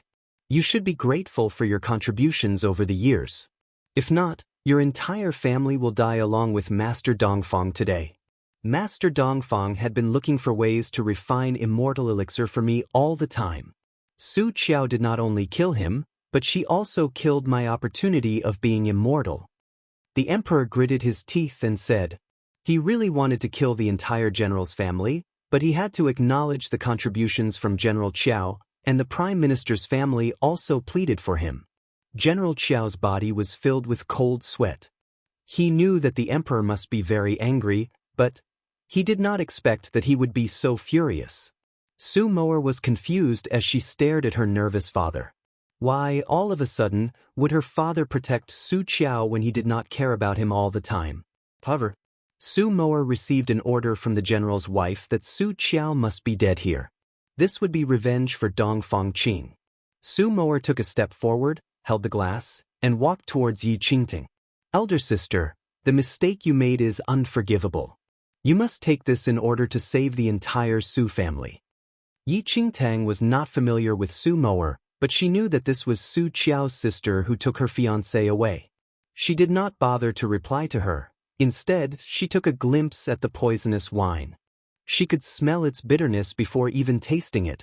Though she did not know what it was called, based on her medical knowledge, the poisonous wine might be equivalent to those inferior narcotic drugs. What kind of poison was this? It contained color and smell? Qiao, you can't. General Qiao was very nervous. He was about to stop Yi Qingtang, but she took over the glass of poisonous wine and drank everything. People's reaction in the palace was all different when they saw Yi Qingtang drink the incurable poisonous wine. Everyone from the Dongfang family was content as they had taken their revenge. Su Moer smiled coldly. Chapter 1365 Gap 1. Your Majesty, Su Qiao is dead now. Please forgive my family. Su Moer was very sure that Yi Qingtang must be dead. She kneeled down towards the emperor and pleaded for mercy for the general using her identity as the prime minister's daughter-in-law. The emperor frowned, but before he could say anything, "Is there more?" After drinking the glass of poisonous wine, Yi Qingtang shook the empty glass and stared at everyone in the palace calmly. Everyone looked towards Yi Qingtang unbelievably. What did you say?" Su Moer could not believe what she just heard. "Say, do you have more wine? I'm quite thirsty." Yi Qingtang did not drink any water after stepping into this world. She really felt thirsty, especially after a long period of cultivation. It was bitter but still could quench her thirst. As for the poison, Yi Qingtang could release the poison just by taking a breath with her second heaven of arcane supremacy ability. It was as if Su Moer had just seen a ghost. That is the most poisonous wine here. Did Su Qiao become a real idiot? How could she ask for another glass? Besides Su Moer, both the Dongfang family and General Qiao were shocked. Your Majesty, I don't feel anything with that one glass of poisonous wine. How about a few more glasses? Maybe it'll die faster with the additional toxicity. Yi Qingtang noticed the reaction from everyone else and said slowly, The Emperor's lips twitched slightly as he had never seen anyone being so willing to die. Sure, since you want to die faster, I'll give you what you want. The Emperor asked someone to pass the whole bottle of poisonous wine to Yi Qingtang. People from the Dongfang family pulled themselves out of surprise. Yi Qingtang would die from rotten organs soon after she took the poisonous wine. They could just watch her suffer slowly until death. The servant who was holding the bottle wanted to help Yi Qingtang pour another glass, but she took over the entire bottle and finished everything inside in front of everyone. It was the first time they saw someone that could drink poisonous wine so generously. Yi Qingtang's thirst was quenched, and the little trace of toxicity disappeared as she breathed out slowly. The poisonous wine might not even be able to kill a Khanate level 1 cultivator. Anyone who knew how to cultivate using spirit energy had some defense against poison. Unless the toxicity of the toxin was above the person's level, the poison would not have any effect. However, no one there knew about that. They were all waiting for Yi Qingtang to die when her organs were punctured by the poison. However, after a long while, Yi Qingtang was still standing there. Her face was radiant, and she looked like she was full of energy. Did someone swap the poisonous wine? Qiao, do you feel anything wrong? General Qiao, who was depressed, suddenly saw that the poisonous wine did not seem to have any effect on his daughter. What do I need to feel? Yi Qingtang said. General Qiao's lips twitched. He suddenly remembered the bright light appeared on top of Yi Qingtang's room earlier on and was stunned. He wanted to say something, but the Emperor cut in. Long Qi. Chapter 1366 Gap 2. The Emperor's expression was very unpleasant. He could not understand why the entire bottle of poisonous wine could not kill Yi Qingtang. However, he was still determined to kill her. After the Emperor finished his words, a giant man who was wearing gold armor jumped out and landed in front of Yi Qingtang. Long Qi was the most powerful person in the Yuan kingdom. He was the one that the Emperor relied the most on. Yi Qingtang narrowed her eyes, and she was more cautious now. According to the rumors, Long Qi was very powerful, and he had reached the top in the world. Part of the reason why Yi Qingtang came to the palace was to meet Long Qi and judge the ability of people in this world. Though Yi Qingtang was able to beat everyone before, she was still very cautious in front of Long Qi. She held a talisman in her hands secretly. She acquired the talisman from the Hell of Avicenaraka before. It could transmit her away for a short distance, about a few hundred meters away. However, it could save her life when her life was under threat. Yi Qingtang was fully prepared. If Long Qi was too powerful, she would crush the talisman and run away. She did not care about the mission as she only wanted to find a place to cultivate. After Yi Qingtang set her plan, Long Qi suddenly began his attack. He pulled the sword out by his waist, and the sound echoed in the entire palace. People from the Dongfang family were delighted when they saw Long Qi pull out the sword. They were expecting to see something exciting when they saw how fierce he was. Yi Qingtang stared at the sharp sword in Long Qi's hand, but she did not notice any sword breath on it. If she did not pay attention to that, based on the Dongfang families and Su Moer's shocking reaction, she would really believe that Long Qi's sword could end her life here right away. Long Qi was expressionless. Yi Qingtang was just a normal girl in his eyes. He could just kill her with one slash. Long Qi slashed the sword down towards Yi Qingtang's head. Everyone held their breath as they heard the sound when the sword slashed through the air. He was really the most powerful person of the Yuan kingdom from his imposing demeanor. Yi Qingtang must be dead now. Clang. A crisp sound echoed in the huge palace. Long Qi slashed his sword down, and it landed on Yi Qingtang's head. However, the moment it touched her head, the entire sword broke into half from the center. Clank, clank, clank. The broken sword dropped onto the ground. Long Qi's majestic expression changed as he held the broken sword. Yi Qingtang was not hurt at all. His broken sword did not even touch Yi Qingtang's hair. Yi Qingtang looked at how stunned Long Qi was and took a glimpse at the talisman in her hand. So, that was the ability of the most powerful person in the Yuan kingdom? Yi Qingtang felt she was stupid for the first time ever. She was so cautious when dealing with an ant's attack. She even took out her talisman. She kept away the talisman and used 2 fingers to hold onto the broken sword and moved it away with little force. Yi Qingtang really did not use much force, but Long Qi could not resist her movements even though he had used all his force. Chapter 1367 Gap 3 Everyone took a deep breath when they saw that Long Qi could not resist the force from Yi Qingtang's fingers. His face was totally red, and his nerves could be seen clearly on his neck. The Emperor's expression darkened. General Qiao was surprised and delighted. He knew exactly how terrifying Long Qi's ability was. Unexpectedly, he was like a child who could not even resist the force in front of his daughter. Long Qi's face was pale red. He abandoned the sword when he knew that he could not resist Yi Qingtang's force. Instead, he swung his fist at Yi Qingtang's face. Yi Qingtang snapped her finger lightly. Long Qi was sent flying and hit the wall of the palace. The wall collapsed under the force. "Someone come here right now," the Emperor shouted as his face turned pale. He had just witnessed how the most powerful person under him was thrown out by Yi Qingtang's finger. Yi Qingtang was really annoyed by the Emperor's roar, and she finally realized that the difference between her and the powerful figures in this world was as big as the universe. She kicked the broken sword that Long Qi dropped, and the sword pierced into the wall behind the Emperor. The Emperor's teeth trembled as he saw the broken sword flying past his face. "You? How dare you to try to murder me?" Everyone who was present was stunned as they did not expect Yi Qingtang to attack the Emperor. General Qiao was determined to protect his daughter, but he was terrified when he saw that his daughter was acting out of manner. "Qiao, no." Yi Qingtang did not bother about others' reactions. She only remembered the second mission given by that cunning god. The Emperor's face was filled with terror. Yi Qingtang contemplated for a second and said, "What's the matter with Dong Fangqing's death? If you want the immortal elixir, I can refine one for you." "What do you use to refine? Are you a Taoist master?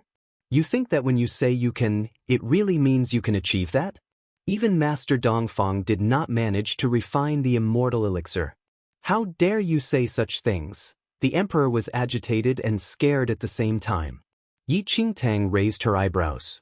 "Dong Fangqing is just a piece of junk." "What, Master? Everything he could refine, I can do that as well.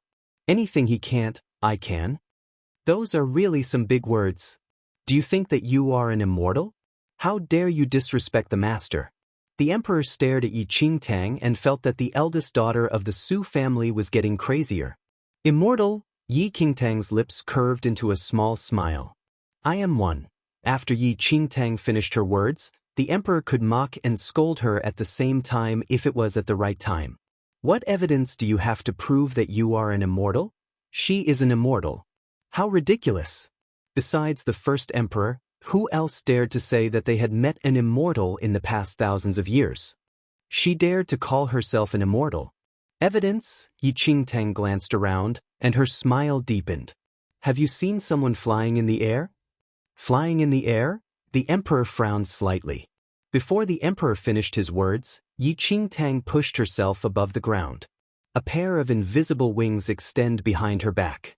However, besides Yi Qingtang, no one else could see them. Chapter 1368 An Immortal.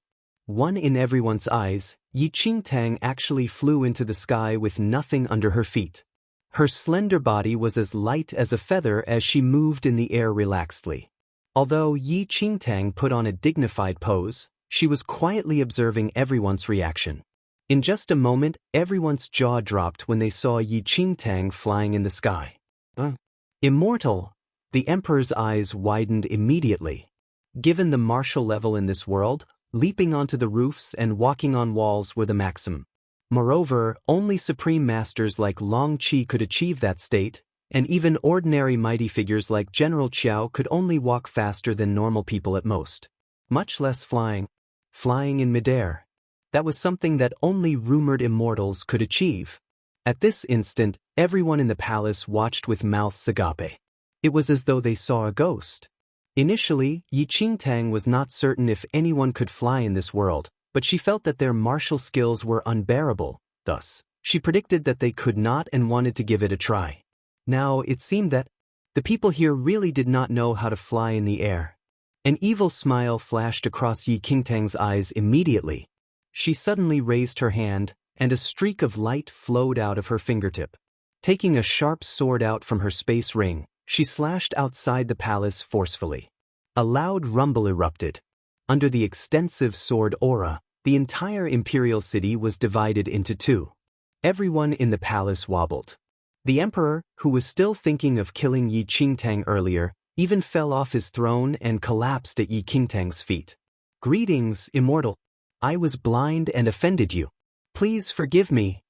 The emperor initially thought that Yi Qingtang was making careless remarks, but after witnessing Yi Qingtang's immortal skills, he only had immense admiration for her. Yi Qingtang clearly did not have anything in her hands a while ago, but she made a sword appear out of nowhere. Furthermore, that slash actually had the power to split a mountain. How could an ordinary person do this? This time, the emperor believed Yi Qingtang completely. Since she could fly in the air, make something appear out of nothing, and even had the strength to topple the mountains, what else could she be if not an immortal? The emperor had always respected the legendary immortals, or else he would not be bent on seeking an immortality pill. Now that he saw a living immortal before him, how could he not be agitated? What bullshit Dongfang Qing? That man was not even worthy of carrying shoes in front of the immortal. The Dongfang family, who were initially ablaze with anger, even turned pale from horror. They could not doubt Yi Qingtang's identity as an immortal because of everything that they saw. At the thought that they actually wanted to kill such an immortal, they broke out in a cold sweat. For a moment, everyone was filled with profound respect, yet they also trembled in fear. Even General Qiao kneeled on the ground with reverence to experience the grace of an immortal. Yi Qingtang was rather amused as she looked at the royal family on the ground. They had not seen people flying in the sky, nor did they have space rings. Thus, things like sword aura were even more unbelievable. If Yi Qingtang showed those few tricks in the central mainland, no one would even bat an eyelid. But the people in this world, what could be said about them? The people in this world were really gullible. Rise. Yi Qingtang reorganized her feelings and put on a dignified pose. Chapter 1369, An Immortal. Everyone stood up unsteadily. Whether it be the Dongfang family or the emperor, everyone looked at Yi Qingtang with reverence. They never thought that they would actually personally see an immortal on Earth in their lifetime. "Immortal, I offended you greatly earlier on. Please forgive me," the emperor said hurriedly in fear that his actions made the immortal displeased. "It's fine." Yi Qingtang waved a hand. She started having thoughts as she looked at the respectful expressions of everyone in the palace. She still had to accomplish the second mission that the god of nature assigned her, and it would probably be very difficult to complete it alone in a short span of time. The emperor did not know what Yi Qingtang was thinking about and merely looked at her silently and cautiously. Hesitating, he said, "Immortal, the immortality pill that you previously mentioned about." Previously, when Yi Qingtang mentioned the immortality pill, the emperor naturally did not believe her. But now, it was completely different. Wasn't it an easy feat for this immortal to refine an immortality pill? Yi Qingtang was still worried about finding an excuse to ask the emperor for help in accomplishing the second mission. When she heard the emperor saying that, a smile emerged in her eyes, and she put on a calm front. "I will not go back on my word since I have promised you." Yi Qingtang subsequently retrieved a pill from her space ring. The emperor obviously did not know about the space ring and was overjoyed when he saw that Yi Qingtang made a pill appear out of thin air. "This is the immortality pill that you wished for. You may consume it." Yi Qingtang placed that pill in the emperor's hand indifferently. Excitement filled the emperor's eyes as he cautiously received the pill and examined it detailedly. Leaving aside the effects of consuming this immortality pill, just the smell of it in his hands cleared his mind and refreshed him. The emperor kept that immortality pill carefully, but a thought occurred to him. Although the immortal said that this was an immortality pill, the emperor was still rather worried as, after all, he once offended her. "May I know what plans you have in the coming days? My Yuan kingdom has always respected immortals greatly. If you don't mind, you can stay here for a few days. I will immediately order people to prepare a place for you. If you are free, can you preach to my citizens?" The emperor spoke cautiously in a probing tone, and the way he phrased his sentences made him seem to be asking on his citizens' behalf. In reality, he wanted Yi Qingtang to remain in the Yuan kingdom as firstly, the kingdom would flourish rapidly with an immortal overseeing them. Secondly, a few decades were needed to see if the immortality pill really had any effect. If the immortal left and he realized that there was something wrong with this pill in the future, he had no one to turn to. Yi Qingtang looked at the emperor without any emotions as though she was thinking about his suggestion. However, she was jolly on the inside. The pill that she gave the emperor just now was merely an ordinary pill in the central mainland and indeed could strengthen one's body. But immortality? That was really overthinking it. In Yi Qingtang's original world, as long as one was powerful enough, living for hundreds or thousands of years was not an issue. With the Holy Lord of Shadow skills, living up to 10,000 years was also normal. Chapter 1370 An Immortal. 3 Who would study on an immortality pill for nothing? It was unlike this world, where being 100 years old was already considered longevity. The reason that Yi Qingtang used the pill to deceive the emperor was so that the emperor would go according to her plans. Using the emperor's powers to set up a sect in the Yuan kingdom and preach to the citizens could easily complete the god of nature's second mission. Seeing that Yi Qingtang did not reply, the emperor could not help but feel nervous. Rest assured, immortal. We will not interfere with anything that you do in the Yuan kingdom. Whether you are willing to preach or not is up to you, immortal. The emperor spoke with caution in fear that he would piss the immortal away. Seeing that she had put on airs sufficiently, Yi Qingtang said with reluctance, "Since it is to preach and guide the humans in the world, it is not impossible." The emperor's heart finally relaxed after hearing what Yi Qingtang said. "Your kindness is admirable. Rest assured, immortal. Everything will be arranged suitably," the emperor said. Yi Qingtang nodded slightly. Currently, the Dongfang family were so fearful that they did not even dare to let out a fart. Seized with terror, they kneeled on the ground in trepidation and reverence. Since Yi Qingtang agreed to preach in the Yuan kingdom, given her identity as an immortal, she naturally would not continue to stay in a general's residence. The emperor specially arranged a new residence for Yi Qingtang, which was much larger than the general's residence. Although she moved out of the general's residence, General Qiao also benefited from this incident. There was a saying that, when a man attains the Tao, even his pets ascend to heaven. Not only was General Qiao not implicated by Dongfang Qing's death, but his official rank even increased successively. In contrast, the premier's family was startled after knowing that the previously dim-witted Su Qiao was the reincarnation of an immortal. Su Qiao's initial fiancé, especially, could not sleep the entire night and was filled with surprise and regret after learning about it. If Su Moa was not the general's daughter as well, the premier's family would already have kicked her out of the house a long time ago. However, despite so, they treated her with a bad attitude plenty of times. After all, everyone was aware that Su Moa and Su Qiao were not on good terms. Even the general's wife, who was waiting for good news in the Dongfang residence, was completely dumbfounded to hear that Su Qiao was the reincarnation of an immortal. The Dongfang family naturally did not dare to let the general's wife stay for long and chased her out in no time. On her way back, the general's wife received a certificate of divorcement. General Qiao divorced her. Yi Qingtang remained in the elegant manner newly provided by the emperor. Yi Qingtang made use of this time to cultivate as she still had some time for cultivation before the emperor finished the preparations.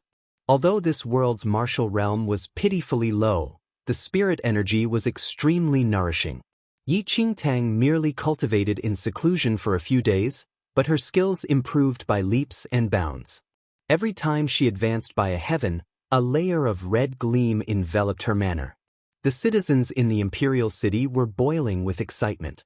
As the Yuan kingdom's emperor admired immortals, the entire kingdom followed in his footsteps and respected immortals greatly over time. The citizens watched the red gleam. In a few days, all sorts of offerings were placed outside Yi Qingtang's manor, and citizens worshipped her at her door regardless of day or night. Chapter 1371 Quack 1 When there were many people, the citizens who came to worship her filled the streets near the manor, and the densely populated streets formed a magnificent scene. Yi Qingtang, who was focused on cultivation, was completely unaware of it. In contrast, after learning about the situation, the emperor ordered people to spread the news that an immortal reincarnated in the Yuan kingdom and notified the citizens that they were building an immortal pavilion, where the immortal would personally preach to the Yuan citizens in no time. Once the information was released, the citizens in the imperial city were extremely delighted. In no time, apart from the imperial city, the news spread to the entire Yuan kingdom, and there was an influx of pilgrims in the imperial city. After the emperor swallowed the immortality pill that Yi Qingtang gave him, his gray sideburns lessened greatly, which strengthened the emperor's desire to keep the immortal in the Yuan kingdom.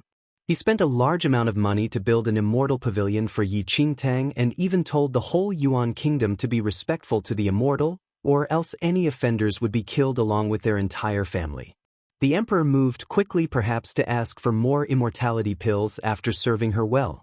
In half a month, the construction of the immortal pavilion was completed. The immortal pavilion was about 100 meters tall, which seemed to reach the clouds. Moreover, its interior was exquisitely designed. On the day that he invited Yi Qingtang to enter the immortal pavilion, the emperor even attracted many citizens over to worship according to the norms of an emperor's ascension. Standing on the immortal pavilion, Yi Qingtang looked down at all the citizens who kneeled on the ground and had a complicated feeling, but at this instant, the god of nature who floated behind her said leisurely, "Congratulations, the second mission is completed." Although he was congratulating her, there was no happiness in his tone at all. Yi Qingtang looked at the 2 nebula points that she just received, and her lips twitched. 2 missions, 3 nebula points. The points required to exchange for items in the Star Pavilion easily reached thousands, and Yi Qingtang wished she could kick the god of nature down from the immortal pavilion. She had seen a shameless person before, but not such a shameless one. She no longer counted on the nebula points. Fortunately, the spirit energy in this world comforted her injured soul. "Immortal, the citizens are extremely thankful for your kindness and wish to know if you are willing to show your face," the emperor said in between pants after climbing up the pavilion where he saw Yi Qingtang standing upright. Previously, when Yi Qingtang entered the immortal pavilion, the emperor was afraid that the immortal disliked mortals looking at her and thus specially ordered the citizens to kneel down and lower their heads. Thinking that she had to stay in this world for a period of time anyways, Yi Qingtang did not say anything. Then she raised her foot lightly, flew straight out of the immortal pavilion, and floated in the air above everyone. Everyone in the city trembled in awe at the sight, causing a deafening stir. "Immortal! Greetings, immortal!" The citizens were extremely excited. Yi Qingtang raised a hand and retrieved a bottle of water from her space ring. With the flick of a finger, raindrops scattered down. The citizens were completely aroused as they looked up to cautiously welcome the rain dew that the immortal bestowed. After drinking it, their expressions were that of extreme satisfaction as though they were in paradise. Yi Qingtang stared blankly. That water was used to quench her thirst on normal days and was retrieved from some random spring in the wild. However, she always had it with her when cultivating, so it contained a little spirit energy in it. Chapter 1372 Quack 2. At this moment, Yi Qingtang truly believed that no one here knew how to cultivate spirit energy. Over the 4 weeks, no one was aware of or could sense the rich spirit energy here and instead swarmed after the spring water that contained a little spirit energy. Once Yi Qingtang returned to the immortal pavilion, she saw the emperor looking at her eagerly. "Immortal, that immortal dew." Thinking that she still had some use for the emperor in the future, Yi Qingtang readily tossed the water pouch with a little water left to the emperor. The emperor behaved as though he received an ultimate treasure instantly. Looking up, he poured the remaining few drops of immortal dew into his mouth in satisfaction. "The effects of the immortal dew that you bestowed is indeed stunning. I feel that my whole body is reinvigorated after taking a sip." The emperor returned the water pouch. His face was flushed, and he appeared extremely energized. Yi Qingtang stared blankly at him. Is this really not a psychological effect? Although there was slight spirit energy in the water that was beneficial in nourishing the body, this bit of spirit energy was really nothing to cultivators in Yi Qingtang's world. After the completion of the Immortal Pavilion, the citizens who were fortunate to obtain the Immortal Dew boasted about its miraculous effects. They were just short of bragging that it could revive a dead person. Distressed by the failure to obtain the Immortal Dew, people brought offerings to the Immortal Pavilion daily and did the formal etiquette of kneeling 3 times and kowtowing 9 times. Yi Qingtang suddenly felt that she was a quack. But it had to be said that, as compared to the pressing atmosphere in the Temple of Shadows where she had to move cautiously, in this world, she was a god. Rapidly, the entire mainland learned that there was an immortal in the Yuan Kingdom. Yi Qingtang did not receive the next mission from the god of nature for some time and suspected if he despised this world so much that he could not even be bothered to assign missions. However, Yi Qingtang also did not care enough to continue bad-mouthing the god of nature. In the month that she was in the Yuan Kingdom, Yi Qingtang's skills improved drastically with the help of the spirit energy in this world, and she advanced to the arcane supremacy 5th heaven. However, as her cultivation base improved, the speed of cultivation slowed down, and there was no progress for consecutive days. There was a huge gap between the 5th and 6th heaven. Thus, the spirit energy required was all the more multiplied. Just as Yi Qingtang was wondering about the ways to sustain the speed of her advancement, the god of nature finally spoke. The third mission. Emichim? Yi Qingtang looked up. Attain the admiration of everyone in this mainland. Yi Qingtang stared at the god of nature, who spouted alarming words. Could he be even more ridiculous? According to the motion of his missions, would he ask her to attain the admiration of everyone in this world subsequently? What exactly did he want to do? Before Yi Qingtang could question the god of nature about his intentions, the emperor suddenly sent Long Qi to visit her. Greetings, Immortal. The Dragon Court sect has invited the rulers of various sects to head to the floating island 7 days later. The emperor has sent me to find out if you are interested in heading there. Dragon Court sect? This name was not foreign to Yi Qingtang as she had more or less understood this world in the past month since arriving here. The Dragon Court sect was an esteemed place in this entire mainland for people who cultivated to achieve immortality. Its believers could be found everywhere in this mainland such that even some royal families and emperors were believers of the Dragon Court sect.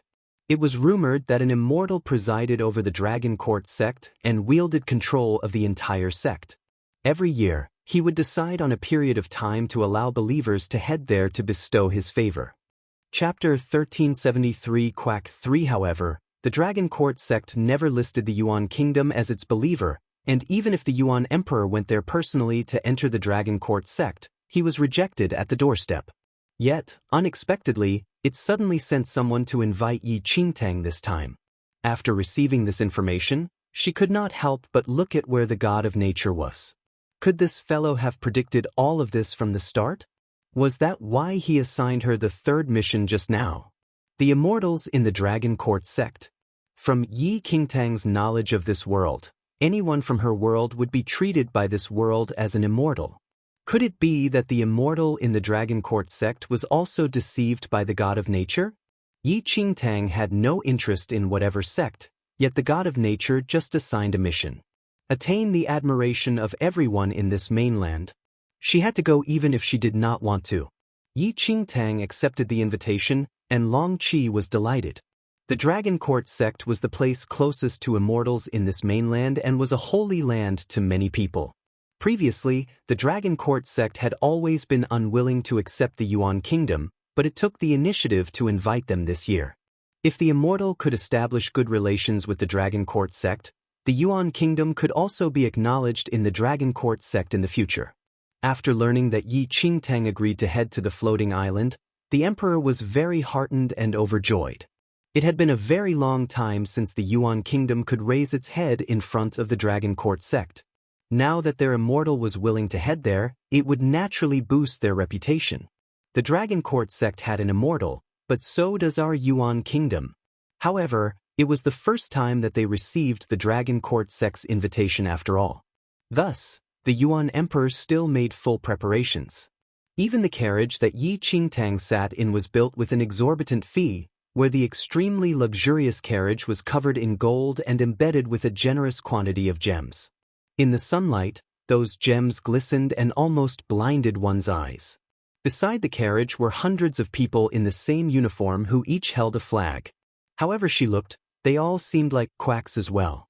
Yi Qingtang's lips twitched at the sight of the carriage that could not be exaggerated any further. She had lost all hope for the Yuan Emperor's sense of aesthetics. "Immortal, are you satisfied with this carriage?" The Emperor did not sense Yi Qingtang's oddity and asked with a tone of flattery. Yi Qingtang missed the Temple of Shadows black bone carriage dearly right now. "There's no need. The journey is long and a carriage would be too slow." What Yi Qingtang said was the truth though. Although the Yuan kingdom assigned her 8 majestic horses, compared to the 3 skeletal dragons from the Temple of Shadows. Wasn't that speed like that of a tortoise? Before the Emperor realized what Yi Qingtang meant, he suddenly saw Yi Qingtang flying into the sky immediately with the little white tiger in her arms and disappearing without a trace in a few breaths' time. I was foolish. I actually forgot that an immortal does not need to ride a carriage in the mortal world.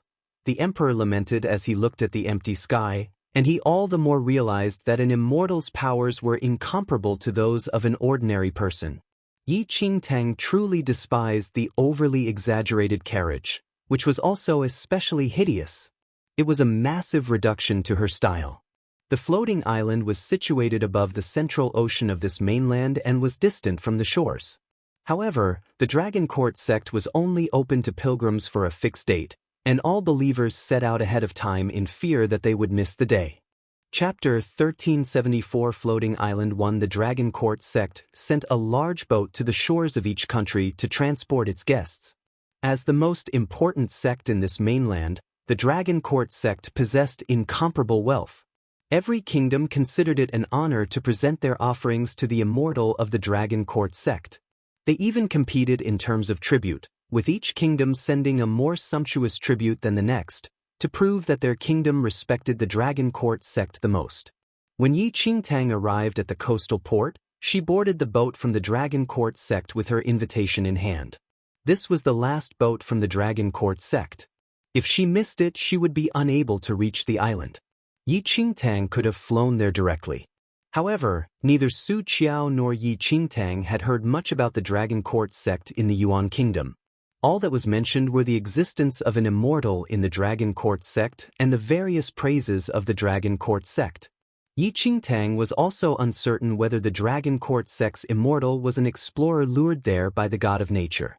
As a result, she was more cautious. Although the Holy Lord of Shadows had sealed the illusory void in the temple thousands of years ago, this illusory void must have been outside before she sealed it, and others could naturally enter it. Yi Qingtang was uncertain whether all those people had already left. After all, the rules were set by that unreliable god. Also, the illusory void did not just open in the central mainland, which was in the first domain. When Yi Qingtang was in the second domain, she had also heard a rumor that it had opened thousands of years ago. As to what it was like, who could tell? It took at least 5 days to get from the shore to the floating island. Yi Qingtang had nothing to do on the boat. When she was done cultivating, she listened to the disciples on the boat praising the works of the Dragon Court sect, like resurrecting the dead, and ensuring peace for the nations, and praying for rain. They had numerous incidents like that to recount. The Dragon Court sect was absolutely omnipotent. As long as one had enough faith, the Dragon Court sect would protect them. If one was lucky enough, the immortal of the Dragon Court sect might even bless them. And if anyone dared to offend the Dragon Court sect at all, everyone would despise him. She heard that an emperor from one of the kingdoms had been rude to an ambassador from the Dragon Court sect, and the other kingdoms had simply exterminated the entire kingdom. In this mainland, if one angered royalty or someone influential, they could escape from the country and lead an ignoble existence. But if one offended the Dragon Court sect, there was nowhere to hide in this wide world. Now, Yi Qingtang finally understood the Yuan kingdom's frenzied adoration of immortals. It was probably the same in every kingdom in this mainland. Yi Qingtang was just thinking about the clues she had gathered when there was a commotion from the head of the boat. She looked over to see an arrogant-looking man dressed in white, surrounded by a group of disciples. This man was a prince in one of the kingdoms. This year, The Dragon Court sect had recognized his worth and permitted him to enter the sect as one of its official disciples. One might say that everyone in this mainland longed for this kind of recognition. This man had immediately given up his status as a prince and thrown himself into the Dragon Court sect's embrace. Rumor had it that his royal parents were very proud of him because of this. Yi Qingtang was entertained by all this.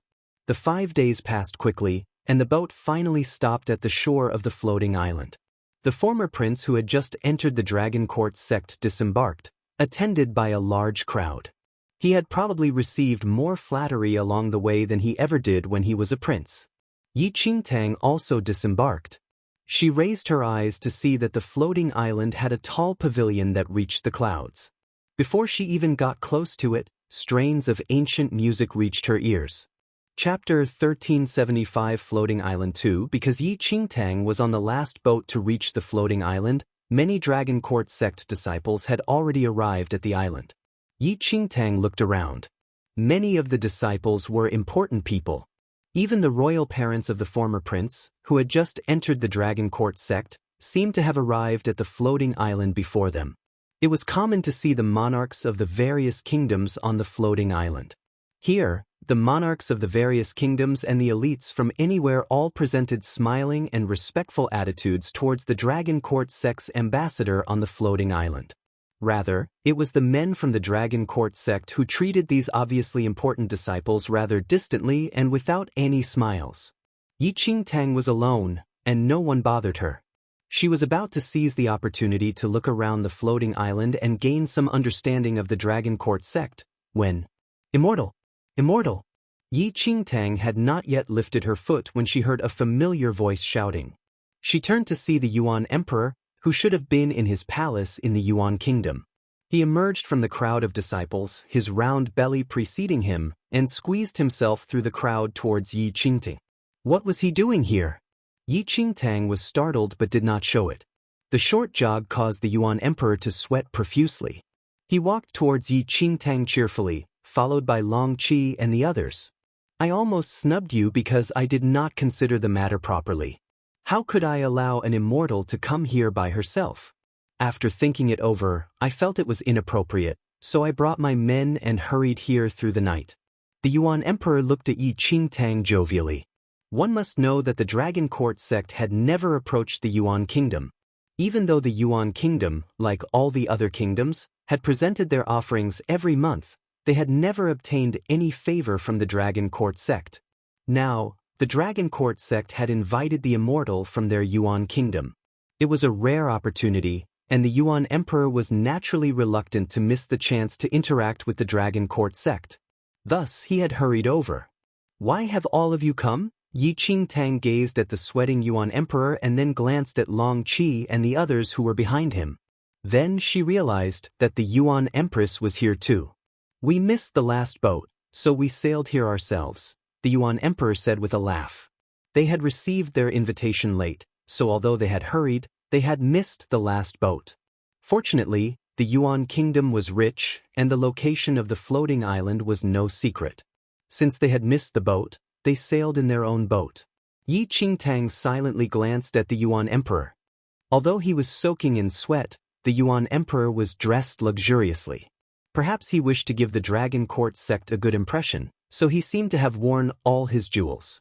Yi Qingtang saw that the Yuan Empress was wearing 18 luminous pearls, each the size of a quail's egg, on the back of her head. She wondered if the Empress' neck would be crushed anytime soon. The Yuan Emperor still wanted to say something to Yi Qingtang, but his shout had attracted the attention of everyone in the vicinity. A middle-aged man dressed in a yellow robe ambled over. One could tell from his crown that he must be an emperor in one of this world's kingdoms. Yuan Emperor, is this your Yuan Kingdom's immortal? The emperor from another kingdom strolled over with his men. But when he looked at Yi Qingtang, his expression was unpleasant. Chapter 1376 Floating Island 3 Qi Emperor.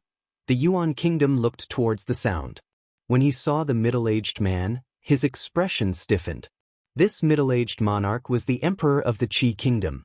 The Yuan Kingdom was at most at the bottom of the list of powerful kingdoms, but the Qi Kingdom was one of the most powerful kingdoms in this mainland. All the powerful kingdoms in this mainland were disciples of the Dragon Court sect, and it was natural for the Qi Emperor to be present. Yuan Emperor, even if you are unwilling to present your offerings, there is no need to fabricate some lie about an immortal. Immortal, huh? How dare you?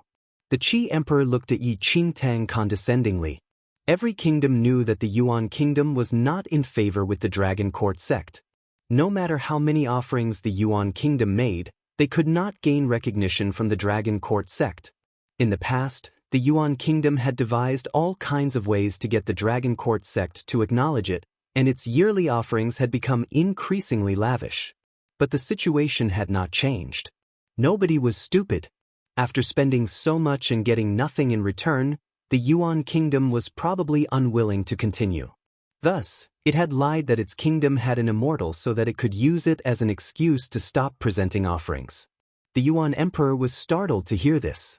He was inwardly unhappy but did not dare to offend the Qi kingdom. Qi Emperor, be careful of what you say. This immortal is completely authentic. Oh. The Qi Emperor raised one brow slightly and studied Yi Qingtang, a disdainful smile on his face. Yuan Emperor, do you think I'm so easily fooled? Immortal, this little girl by your side is only a teenager. Have you ever seen an immortal like that? One cannot claim to be an immortal just based on good looks.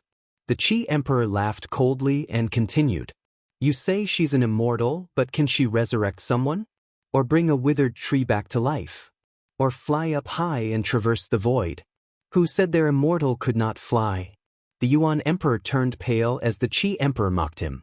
The Yuan kingdom could not compare to the Qi kingdom and the other powerful kingdoms, and they had not been favored by the Dragon Court sect. As a result, the countries that venerated the Dragon Court sect also looked down on the Yuan kingdom, feeling that because the immortal had deserted the Yuan kingdom, it would be exterminated sooner or later. The Yuan Emperor was angry and frustrated but did not dare to lose his temper. He could only look at Yi Qingtang as if pleading for her opinion. But when he looked, the Yuan Emperor was taken aback. The Qi Emperor had spoken so nastily and completely denied Yi Qingtang's status as an immortal. However, this immortal did not seem to mind. The Yuan Emperor's anger slowly subsided. That's right. Why would an immortal care what an ordinary person thought? Little did they know that the Qi Emperor was exactly right. Yi Qingtang was no immortal. She merely held the title of immortal because of the mission that the annoying god of nature had given her. The Qi Emperor thought that Yi Qingtang would protest, but when he saw that she did not say a word, he did not think it was unusual.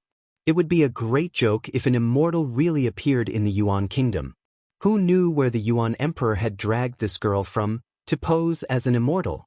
How could a fake immortal possibly dare stand up to the Emperor of the Qi kingdom? If the Qi Emperor doesn't believe us, so be it. Of course an immortal won't quibble with you. The Yuan Emperor replied, thinking he had understood the immortal's loftiness. The Qi Emperor laughed coldly. You're really obsessed with your pretense. Suit yourself, but let me remind you, you are now on the Dragon Court sect's floating island. Posing as an immortal will make the Dragon Court sect unhappy. Chapter 1377 Boundless Power 1. If you know what's good for you, you will voluntarily ask for forgiveness. Otherwise, the Dragon Court sect's immortal will think that the Yuan kingdom asked someone to pose as an immortal, thus insulting the dignity of immortals. Then, your Yuan kingdom probably will not exist anymore. The Qi Emperor coldly flung these words at them. He had no interest in talking nonsense with the Yuan Emperor. He turned to leave with his royal entourage. The Yuan Emperor almost vomited blood when he heard the Qi Emperor's mocking words. But the Yuan kingdom was no match for the Qi kingdom, so he had no choice but to tolerate the insult. Immortal, you can just ignore them. The Dragon Court sect must have recognized your immortal status. When the time comes, these rumors will naturally prove to be unfounded. The Yuan Emperor looked at Yi Qingtang and suddenly felt fearless and high-hearted. How could a common person like the Qi Emperor recognize an immortal? Their Yuan kingdom had an immortal. Yi Qingtang felt conflicted when she saw the Yuan Emperor's worshipful expression. How successful was she as an impostor? However, if Yi Qingtang wanted to accomplish the god of nature's third mission, she would have to continue her act.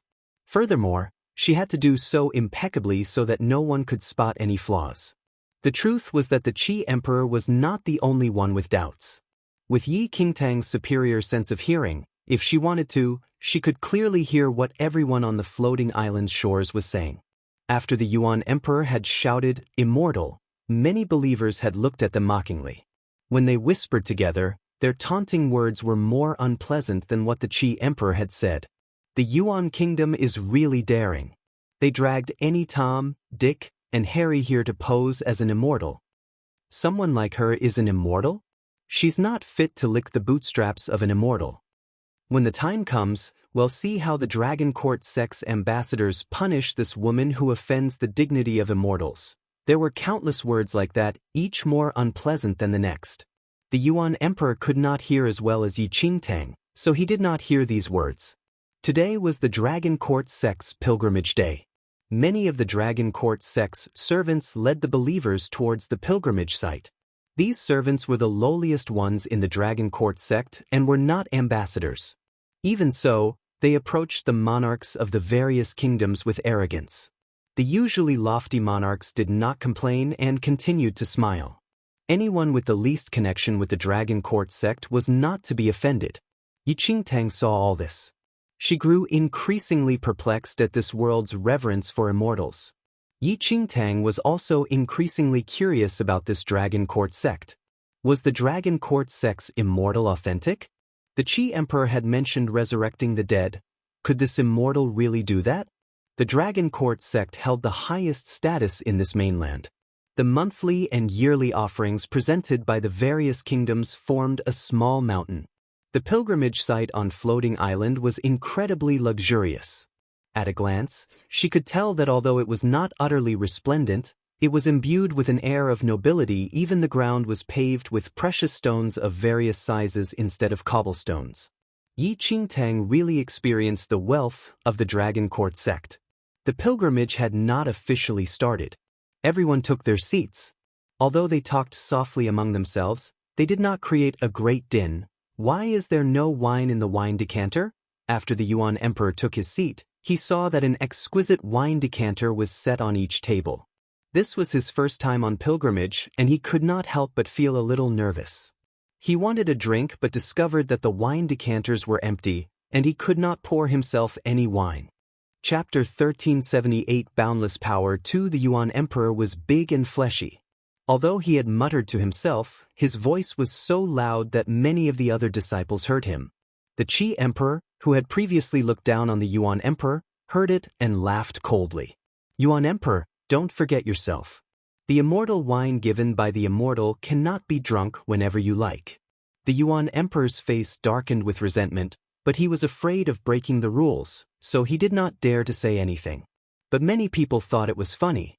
Not long after the Qi Emperor finished speaking, a huge jade door at the front of the hall slowly opened. The believers, who had been talking among themselves, immediately fell silent when they saw the jade door open. Everyone's eyes turned to look at the slowly opening door with respect and reverence. Clang, clang, the clear notes of a brass gong rang out from the doorway.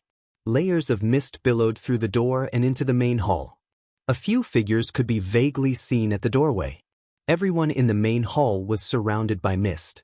As they looked at the billowing immortal aura, they were filled with a sense of awe, and their expressions were reverent. A moment later, a few handsome men dressed in white suddenly flew through the jade door, suspended in midair. There was nothing beneath their feet, yet they moved through the air as if walking on level ground. They looked to be at most 27 or 28 years old and were handsome. However, their tilted chins and chilly looks gave them a remote and unapproachable air. In the mist, their white robes made them seem even more aloof. These were the ambassadors of the Dragon Court sect. Yi Qingtang raised her brows slightly. She looked at the flying ambassadors of the Dragon Court sect and then glanced at the Yuan Emperor. The Yuan Emperor was completely taken aback by the flying ambassadors. He had never attended Pilgrimage Day and had not seen the Dragon Court sect's ambassadors before. He had only heard that the Immortal had bestowed flying abilities on the Dragon Court sect's ambassadors. So when Yi Qingtang had taken flight previously, he had been shocked and believed that she was an immortal. Besides the Dragon Court sex ambassadors who had received the immortal's blessing, who else could fly? The mist swirled around, obscuring the entire hall. The believers felt blessed as they bathed in the immortal aura. They blissfully enjoyed the sensation of being encircled by immortal aura. Immortal, thank you for your favor in nourishing us with your immortal aura, a monarch said gratefully. The ambassadors looked remote and nodded slightly.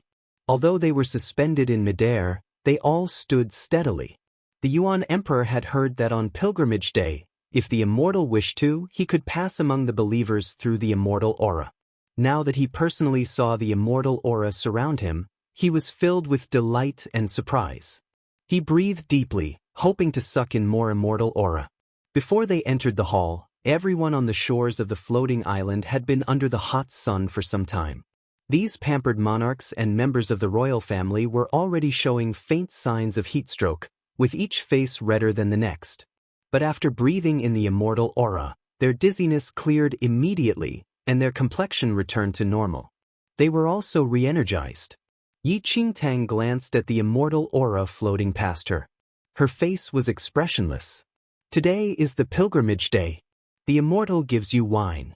The ambassadors seemed used to all this and took no notice of the delighted crowd that was absorbing the immortal aura. Only when the ambassadors spoke did the believers in the hall reach out to pour the wine.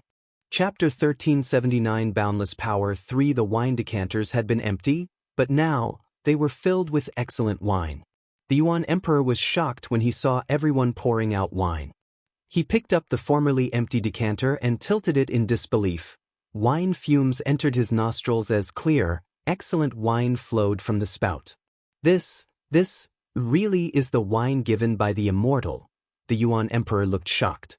No wonder the Qi Emperor said that the wine given by the immortal cannot be drunk whenever you like. The decanter was empty, but the immortal used his powers to give us wine. The Yuan Emperor was afraid to miss out on the immortal's kindness, so he drank deeply. Immortal wine is truly exceptional, he looked deeply satisfied. Yi Qingtang took the wine decanter and glanced at it. Then, she swept a glance under the feet of the flying ambassadors. Her lips arched, but she did not say anything. Yuan Emperor, is the wine given by the immortal nice? The Qi Emperor asked suddenly. The Yuan Emperor was intoxicated by the immortal's kindness and said without thinking, of course it's nice. You've never drunk it before, right? Has your Yuan kingdom's immortal ever given you wine? The Qi Emperor was just waiting for the Yuan Emperor to respond like that before he pounced. The Yuan Emperor's expression stiffened. He knew that the Qi Emperor was sneering at him. But before the Yuan Emperor could reply, a white-haired old man suddenly rose and kneeled before the ambassadors. Please, immortal, have mercy and save my son. This old man was an adherent of the Dragon Court sect and had been a sincere believer for many years. He had one son who also believed in the Dragon Court sect. But not long ago, the son was involved in an accident. While out hunting, he was attacked by wild beasts and killed. The old man had come here today to plead the immortal to bring his son back to life. You have believed in our Dragon Court sect wholeheartedly. The immortal is naturally aware of your sincerity. But it is up to the immortal whether he will save your son. Has your son's body been properly preserved? An ambassador said loftily. Yes. I ordered someone to make an ice coffin. The old man nodded vigorously. The ambassador nodded slightly and left to report to the immortal. A low and melodious voice suddenly rang out from beyond the jade door. Bring your son forward. The moment this voice rang out, all the believers in the hall looked expectant. Thank you, immortal. Thank you, immortal. The old man immediately kowtowed gratefully. This voice belonged to the Dragon Court sex immortal. Since the immortal had said that, it meant he had agreed to the old man's plea. When everyone saw this, they were filled with envy at the old man's good fortune. Before long, the old man had ordered the ice coffin holding his son to be carried forward. In the ice coffin was a middle-aged man, about 30 years old or so. His face was ashen and his lips bloodless. His chest remained still and did not rise and fall. He was dead. At that moment, everyone's gaze was centered on the ice coffin. They were waiting for the immortal to use his powers to resurrect the dead. Yi Qingtang's gaze was also on the ice coffin. The next moment, a flash of light suddenly flew from the jade door and sank into the ice coffin. The crystal-clear ice coffin was instantly covered with a blinding red glow. When the red glow slowly vanished, the body in the ice coffin suddenly moved. "He's alive, he's really alive." The Yuan Emperor stared in wonder at the dead man, who was now struggling to sit up in the ice coffin. He was more shocked than anyone else present. 1380A qualified quack won. The Qi Emperor and the other believers had been adherents of the Dragon Court sect for many years, and this was not the first time they had seen the immortal use his powers to resurrect the dead. They did not show any signs of surprise and merely looked reverent. Of course, the immortal can resurrect the dead when he uses his powers. Yuan Emperor, you claim that your Yuan kingdom also has an immortal, so why are you so surprised at this little bit of immortal power?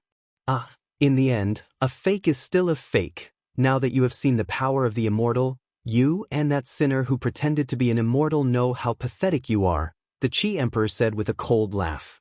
Yi Qingtang, the sinner who pretended to be an immortal, looked expressionlessly at the man who had risen from the ice coffin. When the old man saw his son come back to life, he kneeled and kowtowed to show his immense gratitude. When everyone saw this, they were filled with envy. Their faith in the Dragon Court sect was further strengthened. As long as they were sincere enough, the immortal would use his powers to save them. Today is very hot. We need some rain to provide moisture. The immortal's voice rang out from the jade door again. As he finished speaking, the patter of rain could immediately be heard from outside the hall. Although it had been a blazing hot day, torrential rain immediately poured down outside the hall. First, he had resurrected the dead. Then he had created a downpour on a blazing hot day. This immortal's powers were truly boundless. The believers in the hall were filled with fear and trembling. Their faith in the Dragon Court sect became even more deeply rooted. Yi Qingtang glanced at the downpour outside. She could not even be bothered to smile.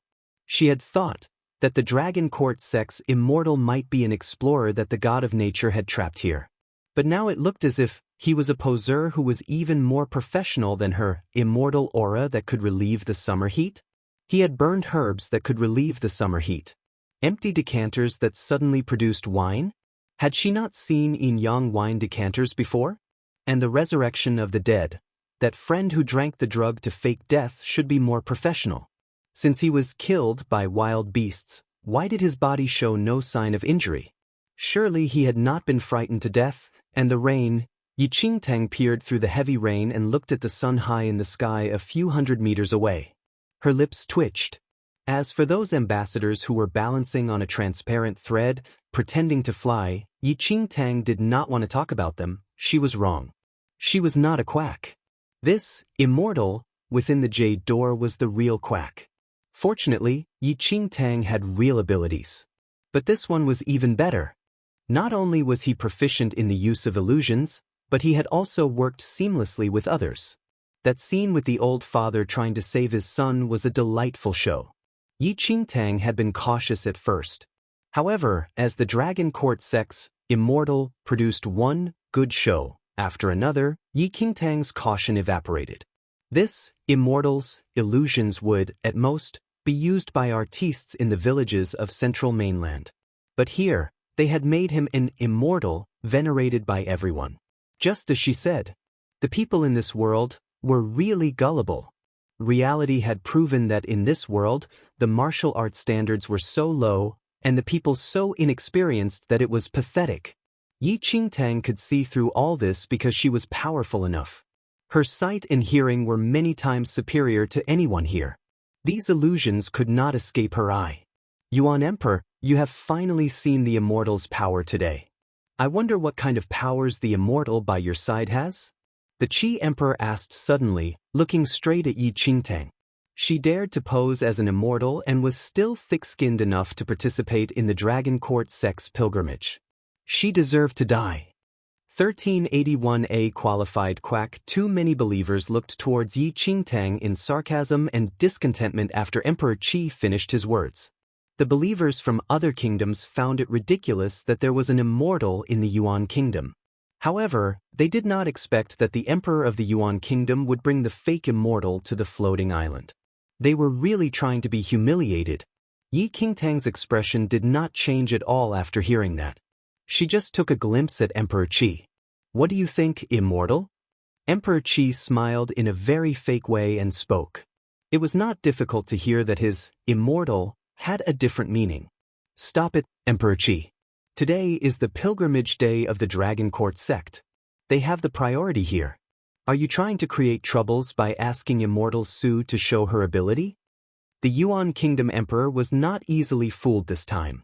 Emperor Qi humped. An immortal's voice came out from the jade door before he said anything. "Emperor Yuan."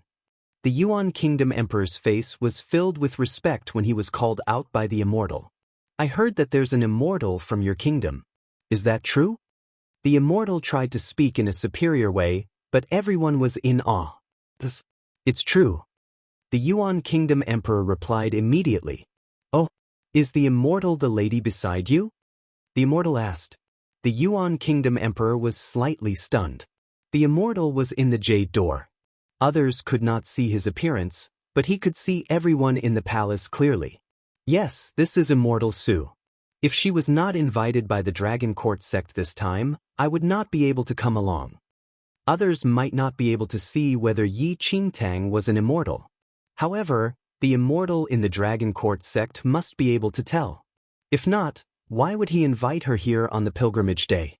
The Yuan Kingdom Emperor took a glimpse at Emperor Qi proudly. The invitation from the Dragon Court sect was the best proof.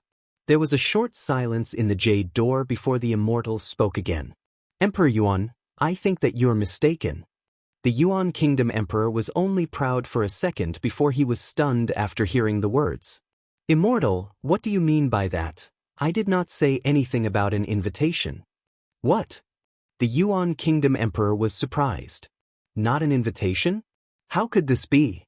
They brought the invitation letter from the Dragon Court sect here. I heard rumors saying that there is an immortal in the Yuan Kingdom.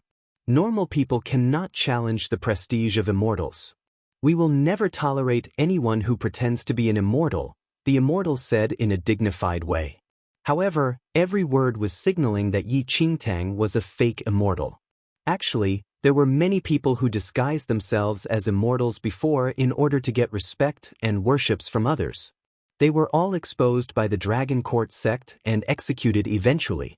The Emperor of the Yuan Kingdom was stunned, and his expression was very unpleasant. Emperor Qi and other believers' faces were filled with sarcasm.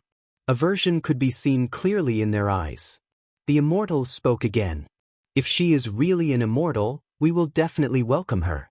However, if she offends the prestige of the immortals, I doubt whether she knows the consequences." The immortal then spoke to Yi Qingtang. "Immortal Su, please show your skills to prove yourself. If not, everyone will doubt your identity." It seemed that the immortal was nice, but his tone was very uncompromising. Chapter 1382 A Qualified Quack 3 If Yi Qingtang was a fake immortal, she would not be able to leave the floating island alive when she was exposed. Everyone stared at Yi Qingtang and waited to see the consequence of offending the prestige of immortals. Yi Qingtang's lips curled up into a smile when she saw the situation. She had yet exposed these liars, yet the quack inside the jade door was trying to provoke her.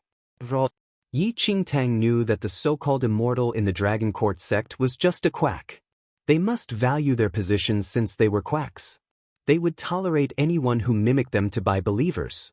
Thus, they would try all possible ways to expose others who pretended to be immortals.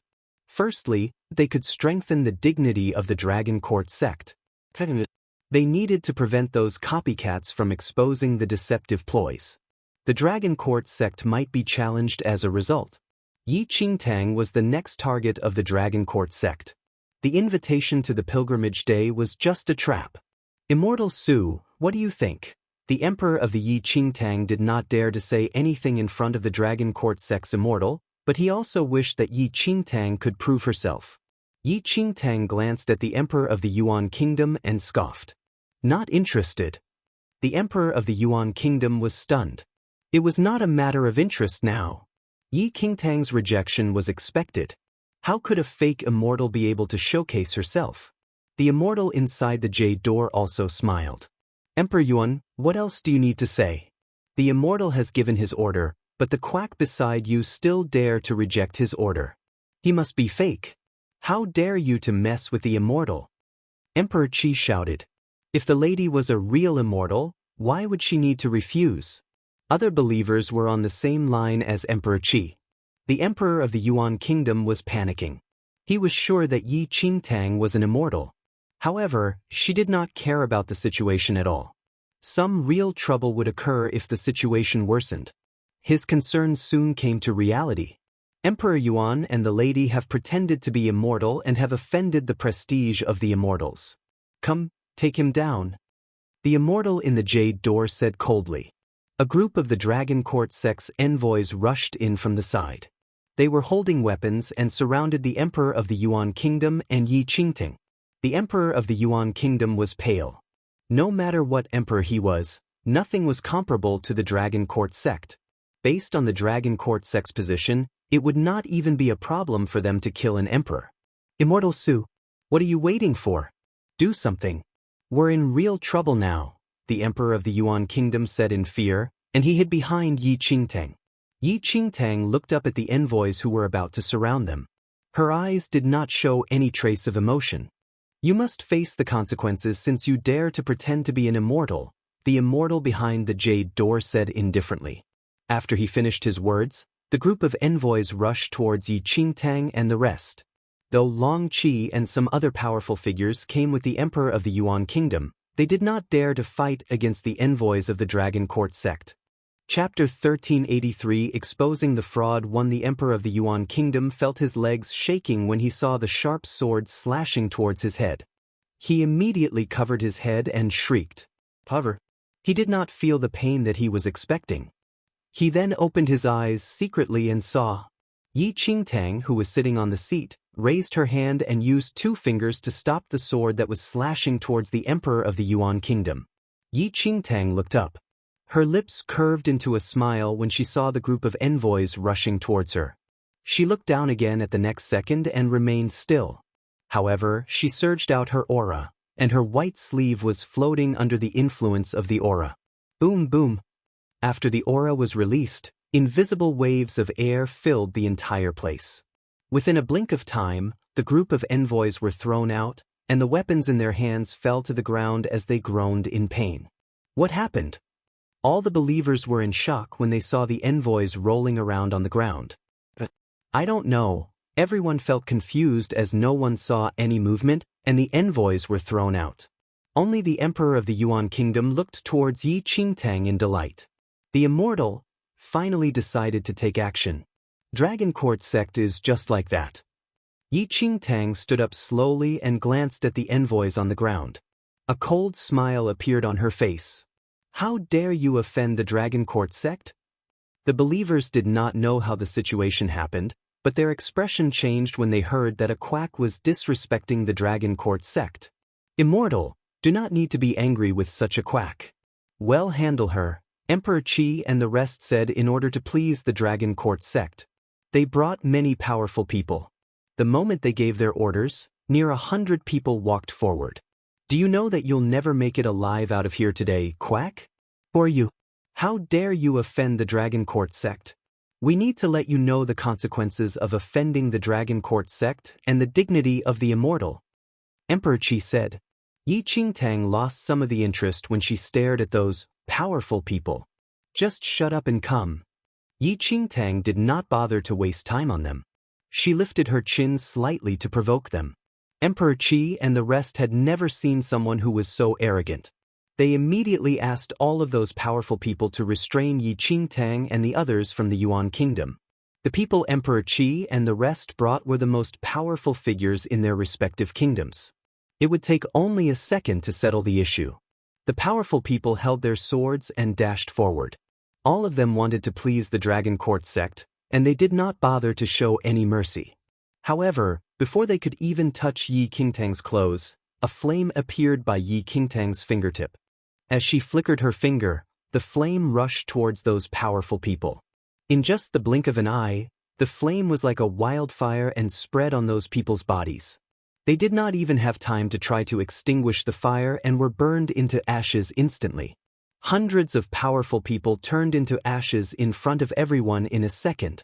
Chapter 1384 Exposing the Fraud 2 Everyone was stunned when they saw what just happened. What the hell was that? Emperor Qi stared at the flame on the ashes in shock. There was no more arrogance in his eyes. How could such a burst of flame appear on her hand all of a sudden? And the flames spread when it touched people. People can't even react to how quickly the flames spread. The hundreds of powerful people just burned into ash? They would never believe what had just happened if they did not witness that with their own eyes. Yi Qingtang glanced at the ash on the ground. She then pushed herself above the ground and floated in the midair. Flying in midair? The believers' faces were full of astonishment when they saw that. Yi Qingtang bent her finger, and the flame that was burning on the ashes suddenly flew back to Yi Qingtang. The flames concentrated into a black fire phoenix. The phoenix's entire body was burning with fire. It extended its wings and stood beside Yi Qingtang. Yi Qingtang gently touched its head, but her white fingers were not hurt from the fire at all. All the believers were shocked when they saw that. They thought that Yi Qingtang was just another quack, but everything she just did served as a slap to their faces.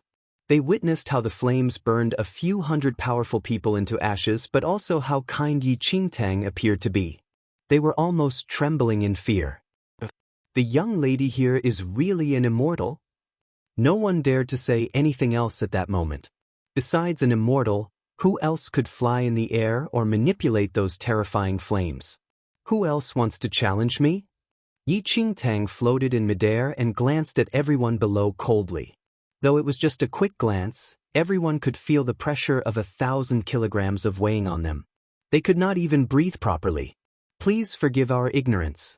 We should have never offended an immortal. We are willing to accept any punishment. Emperor Qi kneeled down below Yi Qingtang immediately. His body was full of sweat, and there was no more arrogance seen on him. The rest of the believers all kneeled down in fear. How could they dare to challenge the dignity of an immortal? They really wanted to slap themselves when they remembered how rude they were towards Yi Qingtang. After witnessing Yi Qingtang's immortal skills, the emperor of the Yuan kingdom, who was terrified, finally sighed in relief. His anger was vented when he saw Emperor Qi and the rest kneeling on the ground in fear. Emperor Qi, I remembered that you were so sure that Immortal Su was a quack? The emperor of the Yuan kingdom scoffed. Emperor Qi's face was pale. He apologized immediately. No, I was foolish and ignorant. I could not recognize an immortal. How could you be a quack? I was too foolish. Please forgive me, immortal. Though Emperor Qi and the rest were believers of the Dragon Court sect, they knew how large of a gap there was between them and a real immortal. Even if there were believers, the Dragon Court sect would not defend them when they provoked Yi Qingtang, who was an immortal. Chapter 1385 Exposing the Fraud 1 The Emperor of the Yuan Kingdom humphed and exhaled freely as he finally regained his reputation. Yi Qingtang did not bother with Emperor Qi and the rest's apology. She looked towards the half-closed jade door. It seems like I misjudged you. Please do not take it seriously, Immortal Su. Many people in this world tried to challenge the dignity of immortals. I was playing safe, and that's why I requested you to prove yourself. The immortal in the jade door finally spoke again. After witnessing Yi Qingtang's ability, he changed his words and attitude. Someone bring a chair for Immortal Su. She deserves the highest honor here, the immortal said slowly. It seemed that everything that just happened was just a misunderstanding, and he did that in order to protect the immortal's dignity. The emperor of the Yuan kingdom was delighted after hearing the immortal's words. The Dragon Court sect admitted Yi Qingtang's identity. The Yuan kingdom could use that to keep in contact with the Dragon Court sect more often in the future. Though Yi Qingtang was in the Yuan kingdom, the emperor certainly wanted to be close to an immortal sect like the Dragon Court sect. However, Yi Qingtang scoffed at how calm the immortal sounded and how he tried to explain himself for what just happened. You're right. No one could challenge the dignity of the immortals, yes. The immortal agreed. However, fierceness flashed across Yi Qingtang's eyes. She gently pointed her fingers, and the fire phoenix that was resting by her side suddenly dashed towards a few envoys, who were standing in midair. No one expected that to happen. The few envoys just witnessed how the fire phoenix burned so many powerful people into ash. Their faces were pale when they saw it dashing towards them. They jumped down from midair and fell hard onto the ground. The fire phoenix flapped its wings gently towards the place the envoys were standing just now. Flames spread out instantly in the air. Flames dropped down and burned along the transparent rope. The Dragon Court sect has challenged the dignity of the immortals for such a long time. How serious is the offense? Yi Qingtang stared at the burning ropes, and a smile appeared on her face.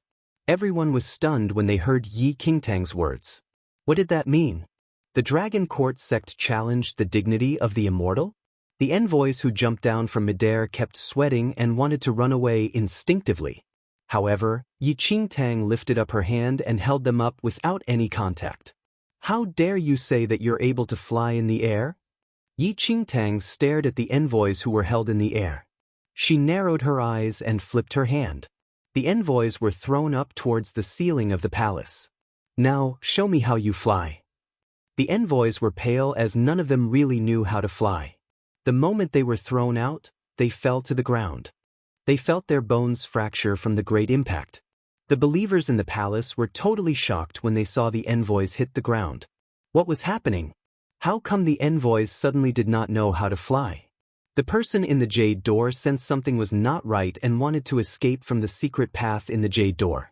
But any movement in the jade door could be detected by Yi Qingtang. Escaping? Yi Qingtang scoffed. She raised her hand and threw out the little white tiger.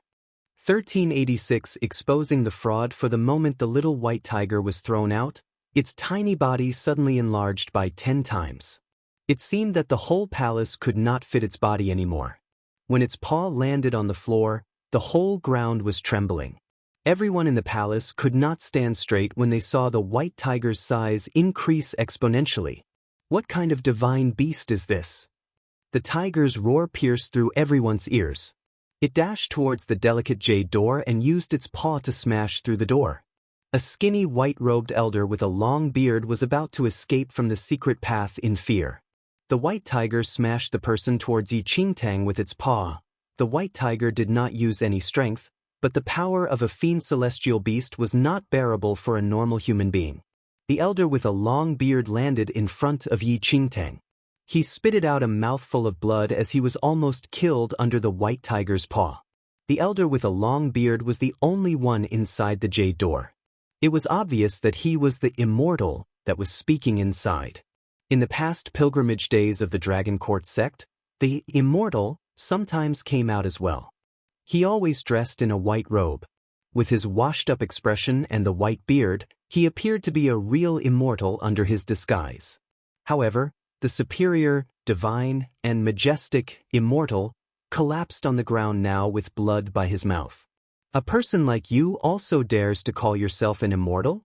Yi Qingtang looked down at the skinny immortal, and a smile appeared by her lips.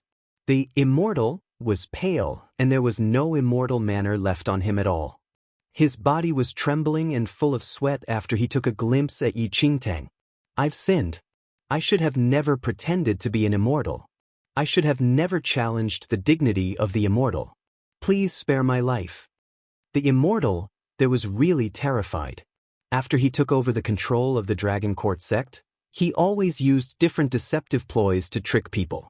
When he heard about the immortal in the Yuan Kingdom, he wanted to eliminate the person as he thought that immortal was just a quack like himself. But he could never imagine that he would meet a real immortal.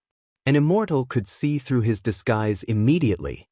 He did not dare to find any excuses as he stared at the ashes on the floor. Everyone was stunned after hearing what the immortal said. Emperors from different kingdoms opened their eyes wide in disbelief as they had worshipped the Dragon Court sect for many years. Their eyes were almost going to pop out when they saw the elder kneeling and kowtowing in front of Yi Qingtang. The immortal is a quack. Who? You're a fake immortal? Then, what about coming back to life? Emperor Qi's eyes were opened wide, and he asked in disbelief. I'm a quack.